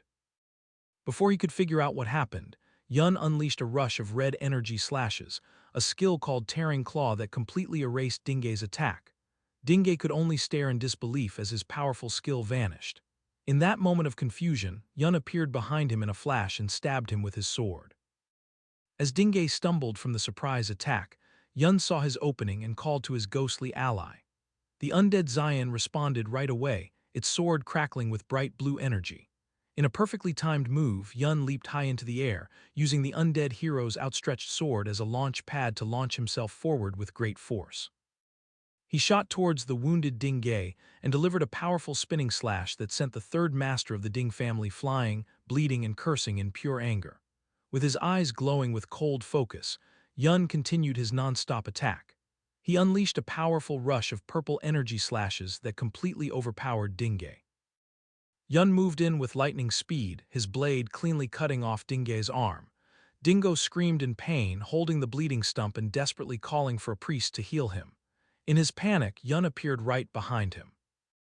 Dingay reacted by instinct, slamming his fist into the ground to unleash a powerful gravity impact shockwave, trying to push his attacker away. However, Yun just vanished and reappeared a short distance away, unharmed. With a superior smirk, he asked the terrified third master what was wrong, taunting him by asking if he was scared. Sweat appeared on Dingay Unk's forehead as he frantically looked around, screaming again for a priest who wasn't there. He then saw why they were gone. His elite guards were being killed one by Yun's army of ghostly skeletons, which now glowed with a scary green aura of new power. Yuna stood calmly among his ghostly army, a coldly confident look on his face. He mocked Dingay, asking if he really believed his undead were still as weak as they were during the raid on his home. A system window showed the source of their new strength, a reverse skill that gave all his summons a huge 30% boost to both attack and defense, and a damaging aura that always harmed nearby enemies. Yun explained that with the power of this legendary level skill, his army was now too strong for the Ding family guards to handle. His face a look of pure terror. Dingay finally realized how hopeless his situation was. With his guards beaten and his own power useless, he made a desperate choice. Cursing quietly, he turned and ran. However, his escape was immediately cut short. The ground behind him burst open as the undead Cheyenne stuck its huge sword into the ground, making the ground shake hard. From the broken ground, a prison of huge ghostly swords rose up, completely surrounding the terrified Dingay and trapping him in a cage of blue energy he couldn't escape. Standing outside the barrier was Yun, his hair now bright white and his aura glowing with a huge calm power. He named the technique for the trapped man. It was the Sword Shield Absolute Array, a special skill of the Swordguard class. He then added a chilling final word, explaining that no one below S-Class had ever escaped it before taunting the trapped man to try his luck. In a final desperate act, Dingay raised his remaining gauntlet which began to glow with a wild red energy. He screamed for Yun to stay back, showing that he held a void bomb, a powerful S-Class item from his grandfather. He threatened to set it off, bragging that the explosion would be more than enough to kill everyone there given their current levels and health. Yuna, however, remained completely unmoved. His expression was calm, almost bored as he looked at the desperate man. With a single chilling word, he called Dingay's bluff, telling him to go ahead and set it off. The command caught Dingay completely by surprise. He hesitated, screaming that Yun must want to die. He then tried to get his confidence back, claiming that with his own high health, he would survive the blast, even if everyone else died. But Yun had one final powerful counter bluff. He calmly stated that it didn't matter because even if the bomb managed to kill the undead Zion, he could simply bring him back to life again. As Dingay sweated in the trap he was in, Yuni appeared behind him like a ghost, his voice cutting through the quiet. He continued what he was saying, telling the trapped man that while he might survive the bomb, Yuni himself would be completely unharmed by the blast. Before Dingay could even react to the unbelievable claim, Yun moved with amazing speed, his glowing blade flashing as it cleanly cut off the man's remaining arm, the one holding the powerful void bomb. The severed arm and its dangerous weapon fell uselessly to the ground with a heavy thud. With his enemy now completely unarmed and helpless, Yun, still glowing with a huge calm power, gave a single cold command for him to kneel. As if forced by an unseen power, the ground around Ding Unk's leg shattered and reformed, pinning him down and forcing his broken body to kneel. Watching this show of complete power, Xiao Jai, despite the blood on his face, couldn't help but smile with pride and relief. Nearby, the sad form of Ding Shu was seen trapped in the ghostly sword cage, crying without stopping. Yuna then walked up to the defeated third master, placing his foot firmly on his back. He looked down at the man who had caused so much pain, his glowing sword held ready. With a coldly calm look, he asked the broken man to tell him what worth he thought he had left. After the hard battle, Yun looked at the items he got from Ding Ge. He saw he had a lot of different things, including hundreds of life potions. Looking at one of the potions, he noticed it gave 100 health points over 10 seconds. But he knew that even if Ding Ge had used these potions, the healing would have been too slow to save him from the damage. He was meant to die no matter what. His thought was proven right as he saw the new figure by his side, the undead spirit of Ding Ge covered in a dark blue aura. Yun remembered that after killing him, Ding Ge's soul had appeared in the mirror world. He took the chance and successfully made him one of his undead. A serious thought came to Yun Unk's mind. He could grow his army of high-level undead by killing strong human enemies. Nearby, Ding Shu Unk's unconscious body lay on the ground, a quiet reminder of how brutal the fight was. Meanwhile, the members of the Chayo family watched Yun in amazement. The second granduncle couldn't believe that someone so young could be so powerful. He looked at Chayo Jur, who was comforting his mother, and realized that it was Yun who had helped Aji, helping him to become stronger in his heart and mind. But fear soon took over. Xiaoli, with panic in his eyes, asked what they were going to do now. He was scared, sure that the Ding family would get terrible revenge for the third master's death. Another family member agreed, saying that no matter how strong the young man was, he would have no chance if the hero Dingkun got involved. He thought that if the hero was able to kill their powerful ancestor decades ago, he would only be stronger now. Yuna heard their worries, and in his mind he agreed with them. He knew that once the news of what happened got out, the time he had left to get stronger would be very short. With the powerful image of the hero in his mind, he knew he needed to level up quickly to have any chance of fighting an opponent like Ding Kun. Just then, a system message appeared before him, surprising him as he wondered if something had leveled up. The system message that surprised Yun was a warning that his undead army had leveled up. He thought that sending his scattered undead minions to fight monsters all over the dungeon had worked well. With their current level and equipment, his undead army could now completely control this dungeon. However, he knew that this dungeon was not enough for him to level up quickly anymore. This was why he had sent his undead out with a more important goal in mind. His main goal was for them to find the dungeon's real final boss, the Dungeon Lord. He knew that this creature, a level 41 monster named the Giant Eye Demon, was different from a hidden boss like the Wandering Lord he had fought earlier. The Dungeon Lord was the heart of the whole dungeon. By killing it, the dungeon would be finished and the whole area would fall apart and disappear. This was all part of a bigger, more urgent plan. From a distance, Yun watched the dungeon's entrance, which was still being guarded by the teacher and the other students. He knew that they must have seen Dingay bring the Chaio family into the dungeon. If the Chaio family were to leave on their own now, it would make people suspicious right away. So his only real choice was to create a big distraction. By beating the Dungeon Lord and making the dungeon fall apart, the chaos that followed would be the perfect cover for the Chaio family to escape without being questioned. This plan also had another benefit. Destroying the dungeon would stop the Ding family from being able to find out how Ding Gay died, buying Yun a lot of valuable time. With his plan working, his powerful undead servant Zen fought and successfully beat the Dungeon Lord. The system confirmed his plan worked with two messages. Yun gained another level, and a message said that the Dungeon Lord had been beaten, and the dungeon was now finished. As the dungeon began to pixelate and break apart, the members of the Chao family looked around in shock. Chowie realized with alarm that the whole world was falling apart around them. Yuna appeared before them, calmly explaining that he had killed the Dungeon Lord. He explained the rest of his plan, telling them that the dungeon's destruction would cause chaos. This plus Ding Gay's sudden disappearance would slow down the Ding family's reaction time. He told them to use the confusion to escape, promising them that they would be safe for a little while. However, he gave them one final serious instruction. He told them that if they were ever really questioned and pressured by the Ding family, they should not be afraid to give him up and put all the blame on him. As the world crumbled into digital pieces, Uni began to call back his undead servants, a golden light forming in his hand.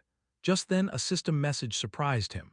It showed that his hidden skill, Mirror World, had gained 5,000 experience points. The message explained that by killing the Dungeon Lord, he had gotten a Dungeon Core Spirit, which was then turned into elements for his skill. A very important realization came to him. The only way to get the experience needed to level up Mirror World was by killing Dungeon Lords. He thought about the huge power boost the last upgrade had given him. With this new knowledge, a clear path forward opened up. He concluded that if he could level up this ultimate skill again, he would be able to quickly close the huge power gap between himself and his final target, the hero Ding Kun. The scene changes to a private dungeon owned by a rich person. A guard with a mustache and full armor stood on patrol with his partner. He felt their watchfulness was not needed, asking his partner if they really needed to be so serious. He casually suggested they sneak off to play cards, saying that no one would be stupid enough to break into a private dungeon. Just as he spoke, a shadowy figure, Yun, appeared silently behind him. With a flash of light, Yun fully entered the dungeon. The guard with the mustache suddenly stopped, feeling a strange presence behind him, but quickly thought it was just his imagination. From the shadows, Yun watched them, his plan already in motion. He knew that the guards hired for these private dungeons were at most in their 30s in level. To him, these so-called secure places were almost defenseless. A series of clips of his non-stop campaign began. He thought about how close he was getting to his goal. One after another, he stormed through different private dungeons, a blur of motion that left scared guards behind him. He was getting closer and closer to his real goal. The day he would finally be strong enough to kill Ding Kun. The thought filled him with a burning anger, his eyes glowing with hatred as he reminded himself that he had to control his emotions. Until that moment came. To reach his goal, he began a planned killing of dungeon lords. He fought a huge beast-like creature, telling himself to stay calm. As the system announced he had leveled up and finished the dungeon, he moved on to another, facing down lizard-like monsters. His mind focused on the fact that calmness was the key to not making mistakes. He faced a huge centaur-like demon, his determination strong. Finally, now wearing powerful new armor and surrounded by a storm of purple energy, he finished yet another dungeon, his power growing with each win. Yuna's non-stop attack on private dungeons had not gone unnoticed. Newspapers were filled with headlines about the mysterious bad clearing of many dungeons, causing widespread panic. With each dungeon lord he beat, his ultimate skill, Mirror World, gained another 5,000 experience points, adding up quickly. The media called the unknown person the dungeon vandal, and the authorities had started a high-level investigation into the matter. In a hidden safe house far from their old lives, the members of the Chayo family read the news. Xiaoli looked at the paper in disbelief, wondering if it was all Yun's doing. The second granduncle, his face full of worry, realized the truth. He understood that the sudden clearing of so many dungeons would eventually be connected back to the incident they were involved in.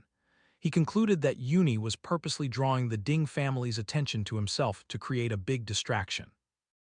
With a rush of emotion, the second granduncle realized how much Yuni was sacrificing. He was doing all of this for them to make sure they could escape to safety. The family thought about their new life. They were in a secret place, a journey of several days from the Ding family's influence, and had managed to hide without leaving a trace. A feeling of hope began to grow. Xiaoli was still amazed that Yuni would do so much for them, while another male relative expressed his relief, believing they no longer had to live in constant fear and were finally safe. For a short moment, they let themselves believe they could finally be free of the Ding family's control. Their hope was violently destroyed. A huge explosion shook their safe place, the ground shaking beneath them. As the dust and smoke cleared, a scary silhouette appeared in the rubble, his voice full of condescension as he asked if they really thought they could get away from them. The intruder stepped into the light, revealing himself to be Ding Hao, the level 42 second head of the Ding family. He sneered at the terrified family, questioning if they believed the Ding family would be stupid enough to chase after the criminal. He declared that even if they weren't directly connected to the vandal, the simple act of daring to escape the Ding family was a crime in itself, and he had come to deliver a greeting. His face twisted with anger, his eyes glowing red with evil intent. He mocked them, asking if they had really underestimated the power and reach of the hero's family. A huge armored boot slammed down near the scared family members. Ding Hao called them delusional traitors. He then gave his final devastating news. They had already tracked down the so-called criminal. The scene cut to a huge, heavily guarded complex, the hero's dungeon, where Yun Sha and Yun Yin were seen watching from a distance.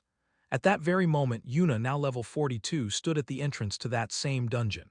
His journey had led him here, and with a voice full of cold determination, he announced that he had come for Ding Kun. As he prepared to enter, a final message appeared. His non-stop efforts had paid off. His hidden skill, Mirror World, had finally reached level 3. Having reached his goal, Yun stood with Yun Sha, looking at the heavily guarded hero's dungeon from a distance. He knew the private dungeons he had been clearing were only in the level 30 range, and continuing to farm them was an inefficient way to level up. The problem was that all other high-level dungeons were like this one, state-controlled and heavily guarded by the military with a 2 km perimeter that no one could get near. This was a major obstacle as his Mirror World skill was limited. He knew that when he entered the parallel world, he could only explore within a 200-meter radius of where he entered, making it impossible to sneak past the wide security area without being seen. Turning to the person he had arranged to meet, he realized he would have to rely on Yun Sha for help. Yun Sha, with a playful and knowing smirk, correctly guessed what he wanted. She asked if he had invited her all the way out here just to get her to take him inside the dungeon before cheekily telling him it was impossible. She explained that no matter what he knew about her, even she couldn't simply walk in without a proper pass. At that moment, Yun showed her 2 temporary access permits, the same ones he had stolen from the Ding family. He had come prepared. Seeing this, Yun Sha took the passes. However, she pointed out a key detail. A temporary pass needed an official escort to avoid being investigated. Her expression then turned serious, her eyes glowing with intensity. She asked him for his real reason. Why did he need to get past the Ding family and enter this specific dungeon so secretly? Yuno began to explain, pointing to a distant mountain. He reminded her of what she saw in the traitor's dungeon, the heroic last stand of Choen. He argued that since Xian was clearly not the evil person propaganda said he was, It was very likely that the entire story of the rebellion was also suspicious and worth looking into. Yun Sha was not convinced by Yun's explanation. With a flat expression, she asked if he was treating her like a fool. She began to list the problems with his story, pointing out that it made no sense for him, a total stranger, to risk upsetting a powerful hero just for Xiao Jai. More importantly, she reminded him that he had already broken into the Ding family's home before the events in the trader's dungeon ever happened. She questioned him, asking if he was trying to say that he had somehow foreseen the truth about Zion and had stolen the access passes ahead of time just for this. She then revealed another key piece of information she had. Not long ago, Dingay had entered that same trader's dungeon specifically to cause trouble for both Yun and Xiaoi. However, he had gone missing shortly after and had not been found since. Putting all the pieces together, Yun Sha looked at him with sharp, analytical eyes. She concluded that his actions were clearly not those of someone just trying to confront a hero. Instead, it seemed he had a deep personal hatred towards the hero himself. As she spoke, her gaze hardened. A slow, dangerous realization came to her as she connected the final dots. She noted his name, Yun. Her eyes narrowed as she voiced her suspicion, asking if he was somehow related to the original traitor from the rebellion, who was also named Yun.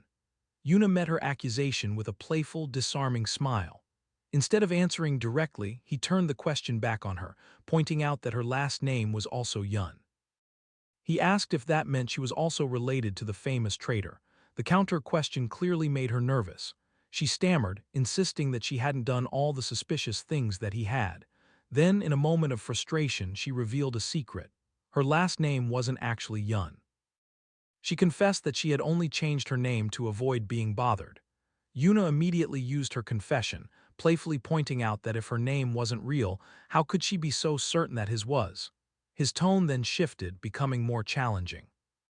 He reminded her that her attitude wasn't like someone asking for a favor and questioned if she wasn't afraid that he might just reveal her own secret. Regaining her composure, Yunawa held up the access pass with a cool, threatening smirk. She warned him that if she were to simply report him to the guards, he would be the one who was truly finished. The two stood in a tense, silent standoff, their secrets and threats hanging in the air between them.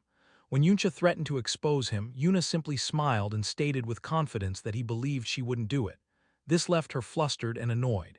He explained the reason for his trust, reminding her of her actions back in the dungeon. He believed that someone who would risk their own safety to protect fellow students would never side with people like the Ding family. To prove his point, he offered her the diary he had stolen from their home. He revealed that it contained evidence of the many evil deeds done by the descendants of the hero Ding Kun, who used their family's reputation to bully and harass innocent people. Yun Sha took the diary but was unimpressed, asking if that was his only reason. She claimed that if he was counting on her sense of justice, he was wrong as she didn't care about such things. With a superior smile, she mocked him for being so naive as to place his life in someone else's hands so easily. She then asked him a sharp, personal question. Had he ever experienced betrayal before? A shadow crossed Yun's face as painful memories of his past life returned, and he quietly acknowledged her question about betrayal. Yun Sha was surprised by his reaction. He went on to explain that whether he had been betrayed or not didn't matter. It wouldn't stop him from being able to trust people. He stated that his trust in her was deeper than that. He believed her basic nature was not evil. This unexpected sincerity left Yun Sha visibly flustered, muttering that he didn't seem like a good person himself. Having made up her mind, she challenged him. She told him that if he truly trusted her so much, he should follow her. She dared him to see if she would change her mind and betray him along the way. As Yun followed her without hesitation, a single bead of sweat trickled down her face. She was shocked inside, finding it hard to believe that after everything she had been through, someone could still see her and trust her as a good person. Upon entering the magnificent purple halls of the hero's dungeon, Yun Sha and the cloaked Yun were immediately met by a guard. The man recognized Yun Sha instantly, giving a respectful salute. He welcomed Miss Yun Sha, informing her that the hero had been expecting her for several days and that she could go directly inside. However, the guard's friendly attitude quickly turned suspicious. He noted that old Master Ding Dan had just entered moments before and questioned why she hadn't arrived with him. His gaze then fell on the cloaked figure with her, asking if he was her guard. He quickly tried to explain, stating that he wasn't doubting her, but old Master Ding Dan had given specific instructions. He had warned them that a number of temporary passes had been stolen from the family, so they needed to be extremely careful with all visitors. Yun Sha became annoyed, confronting the guard and asking if this was an interrogation. The flustered guard immediately denied it. He then revealed the main reason for the high security. They had received an official notice from the authorities. The malicious criminal who had been rampaging through private dungeons was reportedly heading towards the hero's dungeon. Hearing this, Yunsha shot a knowing, amused smirk in Yun's direction. Fully aware of the irony of the situation, the guard continued his frantic explanation, insisting it was all a routine procedure for her own safety. Yunsha let out a quiet sigh and turned to Yun, whispering to him that the guard seemed very determined to investigate him now. Faced with the guard's insistence, Yunsha laughed and playfully put her arm over the cloaked Yun, telling him to go ahead and let them check. She then leaned in towards the guard, her eyes glowing with authority, and condescendingly asked if he truly believed she wouldn't be able to recognize her own guard. She continued to mock him, suggesting that perhaps she was a fake and inviting them to check her as well. Completely intimidated by her display of status, the guard stammered that he wouldn't dare. He quickly agreed that if Miss Yunsha was so certain, then there could be no mistake, and he waved them through. As they walked past the guards, Yunsha let out a quiet, satisfied sigh.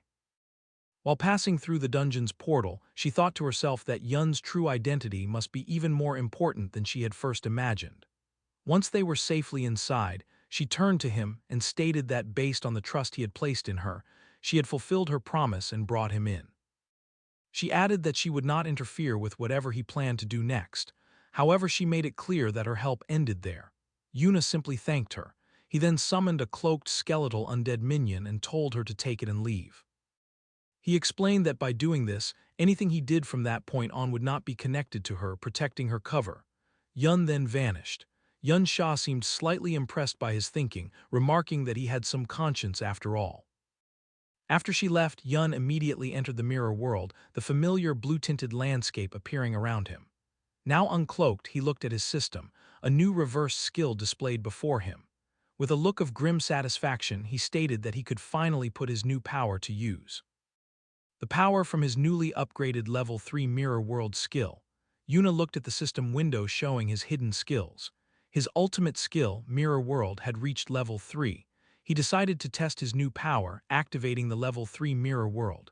The system announced it was setting up a secret area. Inside this new dimension, Yun found himself facing ghostly copies of powerful monsters, some as high as level 45. He realized the new function of his skill. The level 3 Mirror World could copy the monsters found in the real world's dungeon. This meant he could now fight and train against these powerful copies. Yuna summoned his own undead minions to fight with him. He realized that with this new ability, he could freely farm experience inside the mirror world without any risk of being found in reality. After some training, he left the parallel dimension and returned to the real world. A lot of notifications appeared, showing that he was still gaining experience. He understood another key benefit of the upgrade. His undead army could stay inside the mirror world to continuously kill monsters and gain experience for him, even while he was back in the real world. With his undead army now leveling up for him automatically, Yun turned his attention to his surroundings. Alongside the spirit of Chon, he stood on a cliff looking over a vast grand castle city built within the dungeon itself. He was surprised to find such a city in a secret area and decided it was the perfect time to investigate.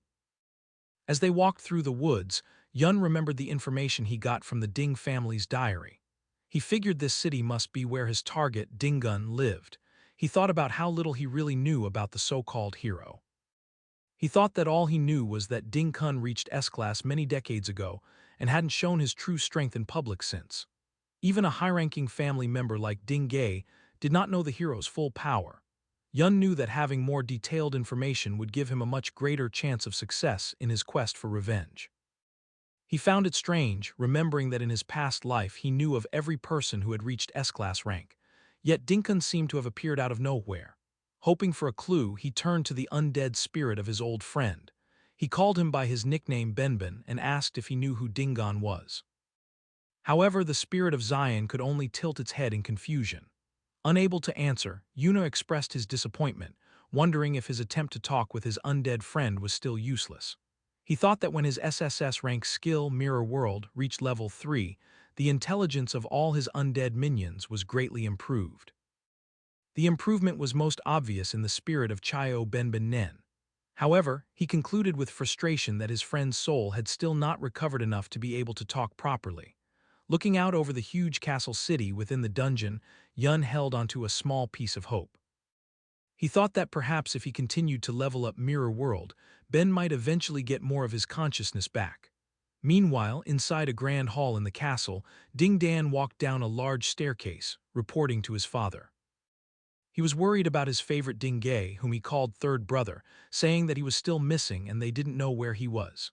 He was speaking to a powerful figure sitting on a throne, a man in intimidating full-plate armor who was Ding Kun, the famous hero of the empire. Dingdon continued his report, expressing his anger that the criminal they were hunting had dared to come so close to their stronghold, the hero's dungeon. Ding Kun rose from his throne as Ding Dan continued his plea. He reasoned that for someone to have quietly captured the powerful Dingay, that person must have also reached the S-class level. For security reasons, he begged his father Ding Kun to personally step in and handle the threat. Instead of agreeing, Ding Kun's response was quick and horribly violent. In a blur, his hand, now a shadowy claw with a glowing red eye, pierced straight through his own son's chest. As the life faded from Ding Dan, the menacing shadowy form of Ding Kun held his son's body. He scoffed at him, condescendingly, asking how a man so incompetent he couldn't even keep track of his own child could dare to try and tell him what to do. Dingdi gasped in disbelief, blood dripping from his lips. The armored figure of Dingun looked down on him with complete disgust, remarking on how pathetic it was that Dingdon only just met the requirements for S-class at his age, yet still couldn't survive a single hit from him. He continued his cold speech, revealing that the only reason he even bothered to keep such a waste like Ding Dan around was just to look after his grandson, Ding Gay. He scolded the dying man more, saying that not only had he failed in that simple task by losing Ding Gay, but now he expected Dingun to clean up his mess. A look of pure terror filled Ding Di's blood-soaked face as he realized the horrifying truth about his father. Dingun revealed a chilling secret, explaining that without Ding Gay, he had lost a blood relative. This loss, he declared, would cost him many years of his own life. The scene shifts to the chaotic city streets outside the castle, where a cruel young man with slicked-back blonde hair named Ding Yan, another descendant of the hero, laughed wildly while sitting on a large beaten man who was his living throne. His cry encouraged the starving citizens below to fight over scraps of food. A scene made worse by vicious wolves attacking them as they scrambled. A small child cried in terror as a wolf got closer, and Ding Yan Unk's voice could be heard taunting them all, warning that the food would be all gone if they didn't eat it first. A tall hooded figure, a level 60 enforcer named Nanny, appeared behind Ding Yan and called him young master. Nancy pointed out that Dingy Unk's pet, the man he was sitting on, hadn't eaten meat in several days, and he made a dark suggestion. From a distance, Yun and the spirit of Zion watched the horrible scene. Yun grimly thought that compared to the pure evil seen here, the actions of the other branch of the Ding family he dealt with seemed almost mild. As Yun watched the cruelty on the streets below, a purple aura of anger began to form around him. He wondered if he should step in and show himself. However, his attention was suddenly caught by something else. Beside him, the undead spirit of Zio Benben burst out in a wave of blue and black energy, letting out a furious roar in reaction to the injustice he was seeing. Yuna looked at his friend's spirit with a sad expression, calling him by his nickname. He thought that even in his current mindless state, his friend's natural desire to help those in need was as strong as ever. This triggered a memory flashing back to their shared past. Yun remembered that among all the children in the poor slums where they grew up, Benben and another boy named Lanchin were always the kindest and strongest. He remembered finding them standing up to a mean slave driver, and it was this courage that led him to take them both in as his students to train them. His hope was that they would grow strong enough to help others in the future. The memory faded, and back in the present, Yun was filled with a deep sense of guilt. He blamed himself, thinking that it was his fault that his friend was turned into this undead form. Just then, the spirit of Chayan turned to him and managed to say a broken, questioning name. Lan Qin Yun was completely stunned by this sign of returning consciousness. He grabbed his friend's spirit, desperately asking if his mind had returned and if he could talk, but the spirit only managed to say another broken word. Ding. Suddenly the spirit of Cheyenne exploded with a huge surge of blue energy. It struggled but finally put together a horrifying truth, declaring that Lanchin is Ding Kun. The truth hit Yun with the force of a physical blow, his eyes widening in absolute shock and understanding. The scene cuts back to the throne room where the armored figure of Dingun stood over the body of his son, Ding Dan. After wiping the blood from his gauntlet, he spoke the name Yun.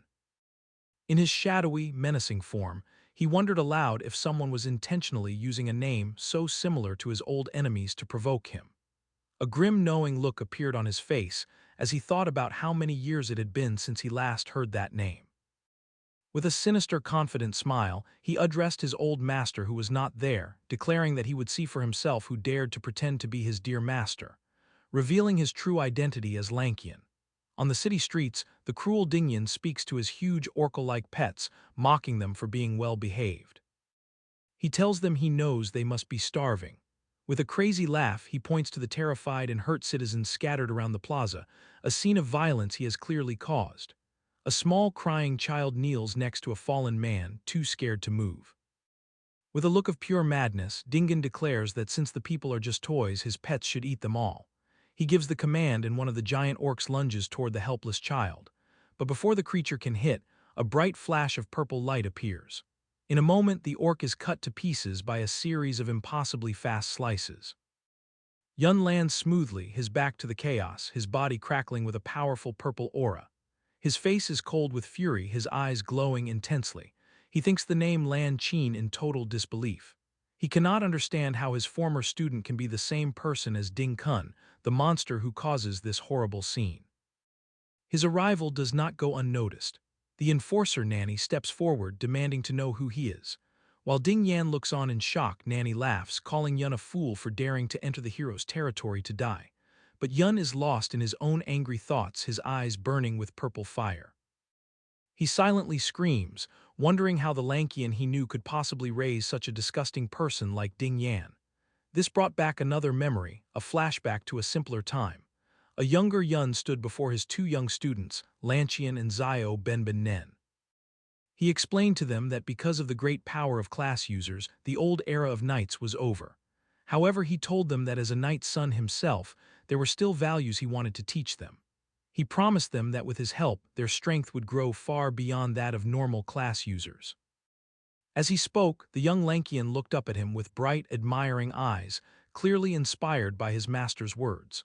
The story flashes back again to a younger Yun teaching his two students, the bright-eyed Lanchian and Zio Benben, and he explains that if they want to keep learning from him, they must remember a few key things. The first, he says, is humility. The lesson is shown next to a memory of the two boys harvesting a field, with Lian playfully bragging that he was faster than Benben. Yuna reminds them to remember that they are no different from others and must treat everyone with kindness and respect. This is followed by a scene where the boys are being paid by an old man for their work. Ben complains that the pay is too low, accusing the man of cheating them. The calmer Lanchin quickly tries to stop him, telling him not to make their master angry. But Yun silences Benben with a sharp command. After the lesson in humility, the younger Yun gives his students a book, explaining it as an extra reward. He tells them to remember this feeling of being rewarded for their work and to never let themselves become arrogant. The scene changes back to the present-day battle. Yun attacks with a furious storm of purple energy slashes. The attack is so strong that it completely breaks Nancy's arcane shield skill, leaving the enforcer wounded and in total shock at his opponent's attack power. Yun looks on with cold focus. Nancy is enraged, shouting that his equipment was legendary grade level 30 gear and that his protective necklace was also destroyed. Behind him, Ding Yan, filled with anger, points at Yun, calling him a filthy commoner and promising to show him the true power of someone from a higher class. Unfazed, Yun charges forward to meet the challenge. This brings back another flashback to his second principle, compassion. The memory shows him and the two boys in a ruined city, giving food and help to a starving, helpless man. Yun explains that they must be kind to the weak and always use a good heart to fight against violence. This is followed by a scene of the two boys bravely fighting off a large man, defending the weak. The final memory focuses on Lanshin. Yun stands behind him as they look down at a captured criminal. He tells Lanshin that since he himself was rescued from the same slaver group, he should understand the helplessness of the weak and should make a fair judgment. As Yun charges, he swings his glowing purple sword and a wide, powerful slice aimed at Ding Yan and his enforcer. However, the attack passes through them as if they were ghosts. They turn into black smoke, and the real Ding Yan and Nancy reappear a short distance away, surrounded by the terrified citizens. Ding Yan mockingly comments on how pleased Yun must be to have slashed one of their illusions. The plaza then fills with dozens of identical copies of Ding Yan and Nancy surrounding Yun. The real Ding Yan leans on his enforcer's shoulder and offers to let Yun slash more of them if he enjoys it so much. Yuna remains completely calm. Ding Yan continues his taunts, noting Yuna's always angry expression. Guesses if the anger is for the helpless citizens, and then wonders with sick joy if a family member is among them. He gives a twisted challenge telling Yun to try and slash them again. He wonders what Yun's expression will be when he finds out that in his rage to cut down the illusions, he had actually killed the innocent people instead. As this cruel mind game plays out, Yun begins to power up his blade of trickery, his sword crackling with purple energy as his attack power increases. A split-screen view shows Yun's advantage. Through his mirror world skill, he can see both the real world and the parallel one at the same time. He sees the real terrified citizens and the true location of his enemies, separate from the many fakes in the plaza. With his improved senses, Yun ignores the bait. He rushes forward, his eyes glowing with purple light. His glowing sword swings in a wide, powerful arc that goes past the fakes and hits the real Ding Yan and Nancy. They are left completely stunned, unable to understand how he saw through their illusion. The story flashes back to Yun's third and final principle for his students' courage. The memory shows a young Lanchian and a young Chayo Benben Nen standing bravely against a large group of monsters. Yun explains that one must be fearless. He taught them that in the battle against the dangers of dungeons there is no room for fear.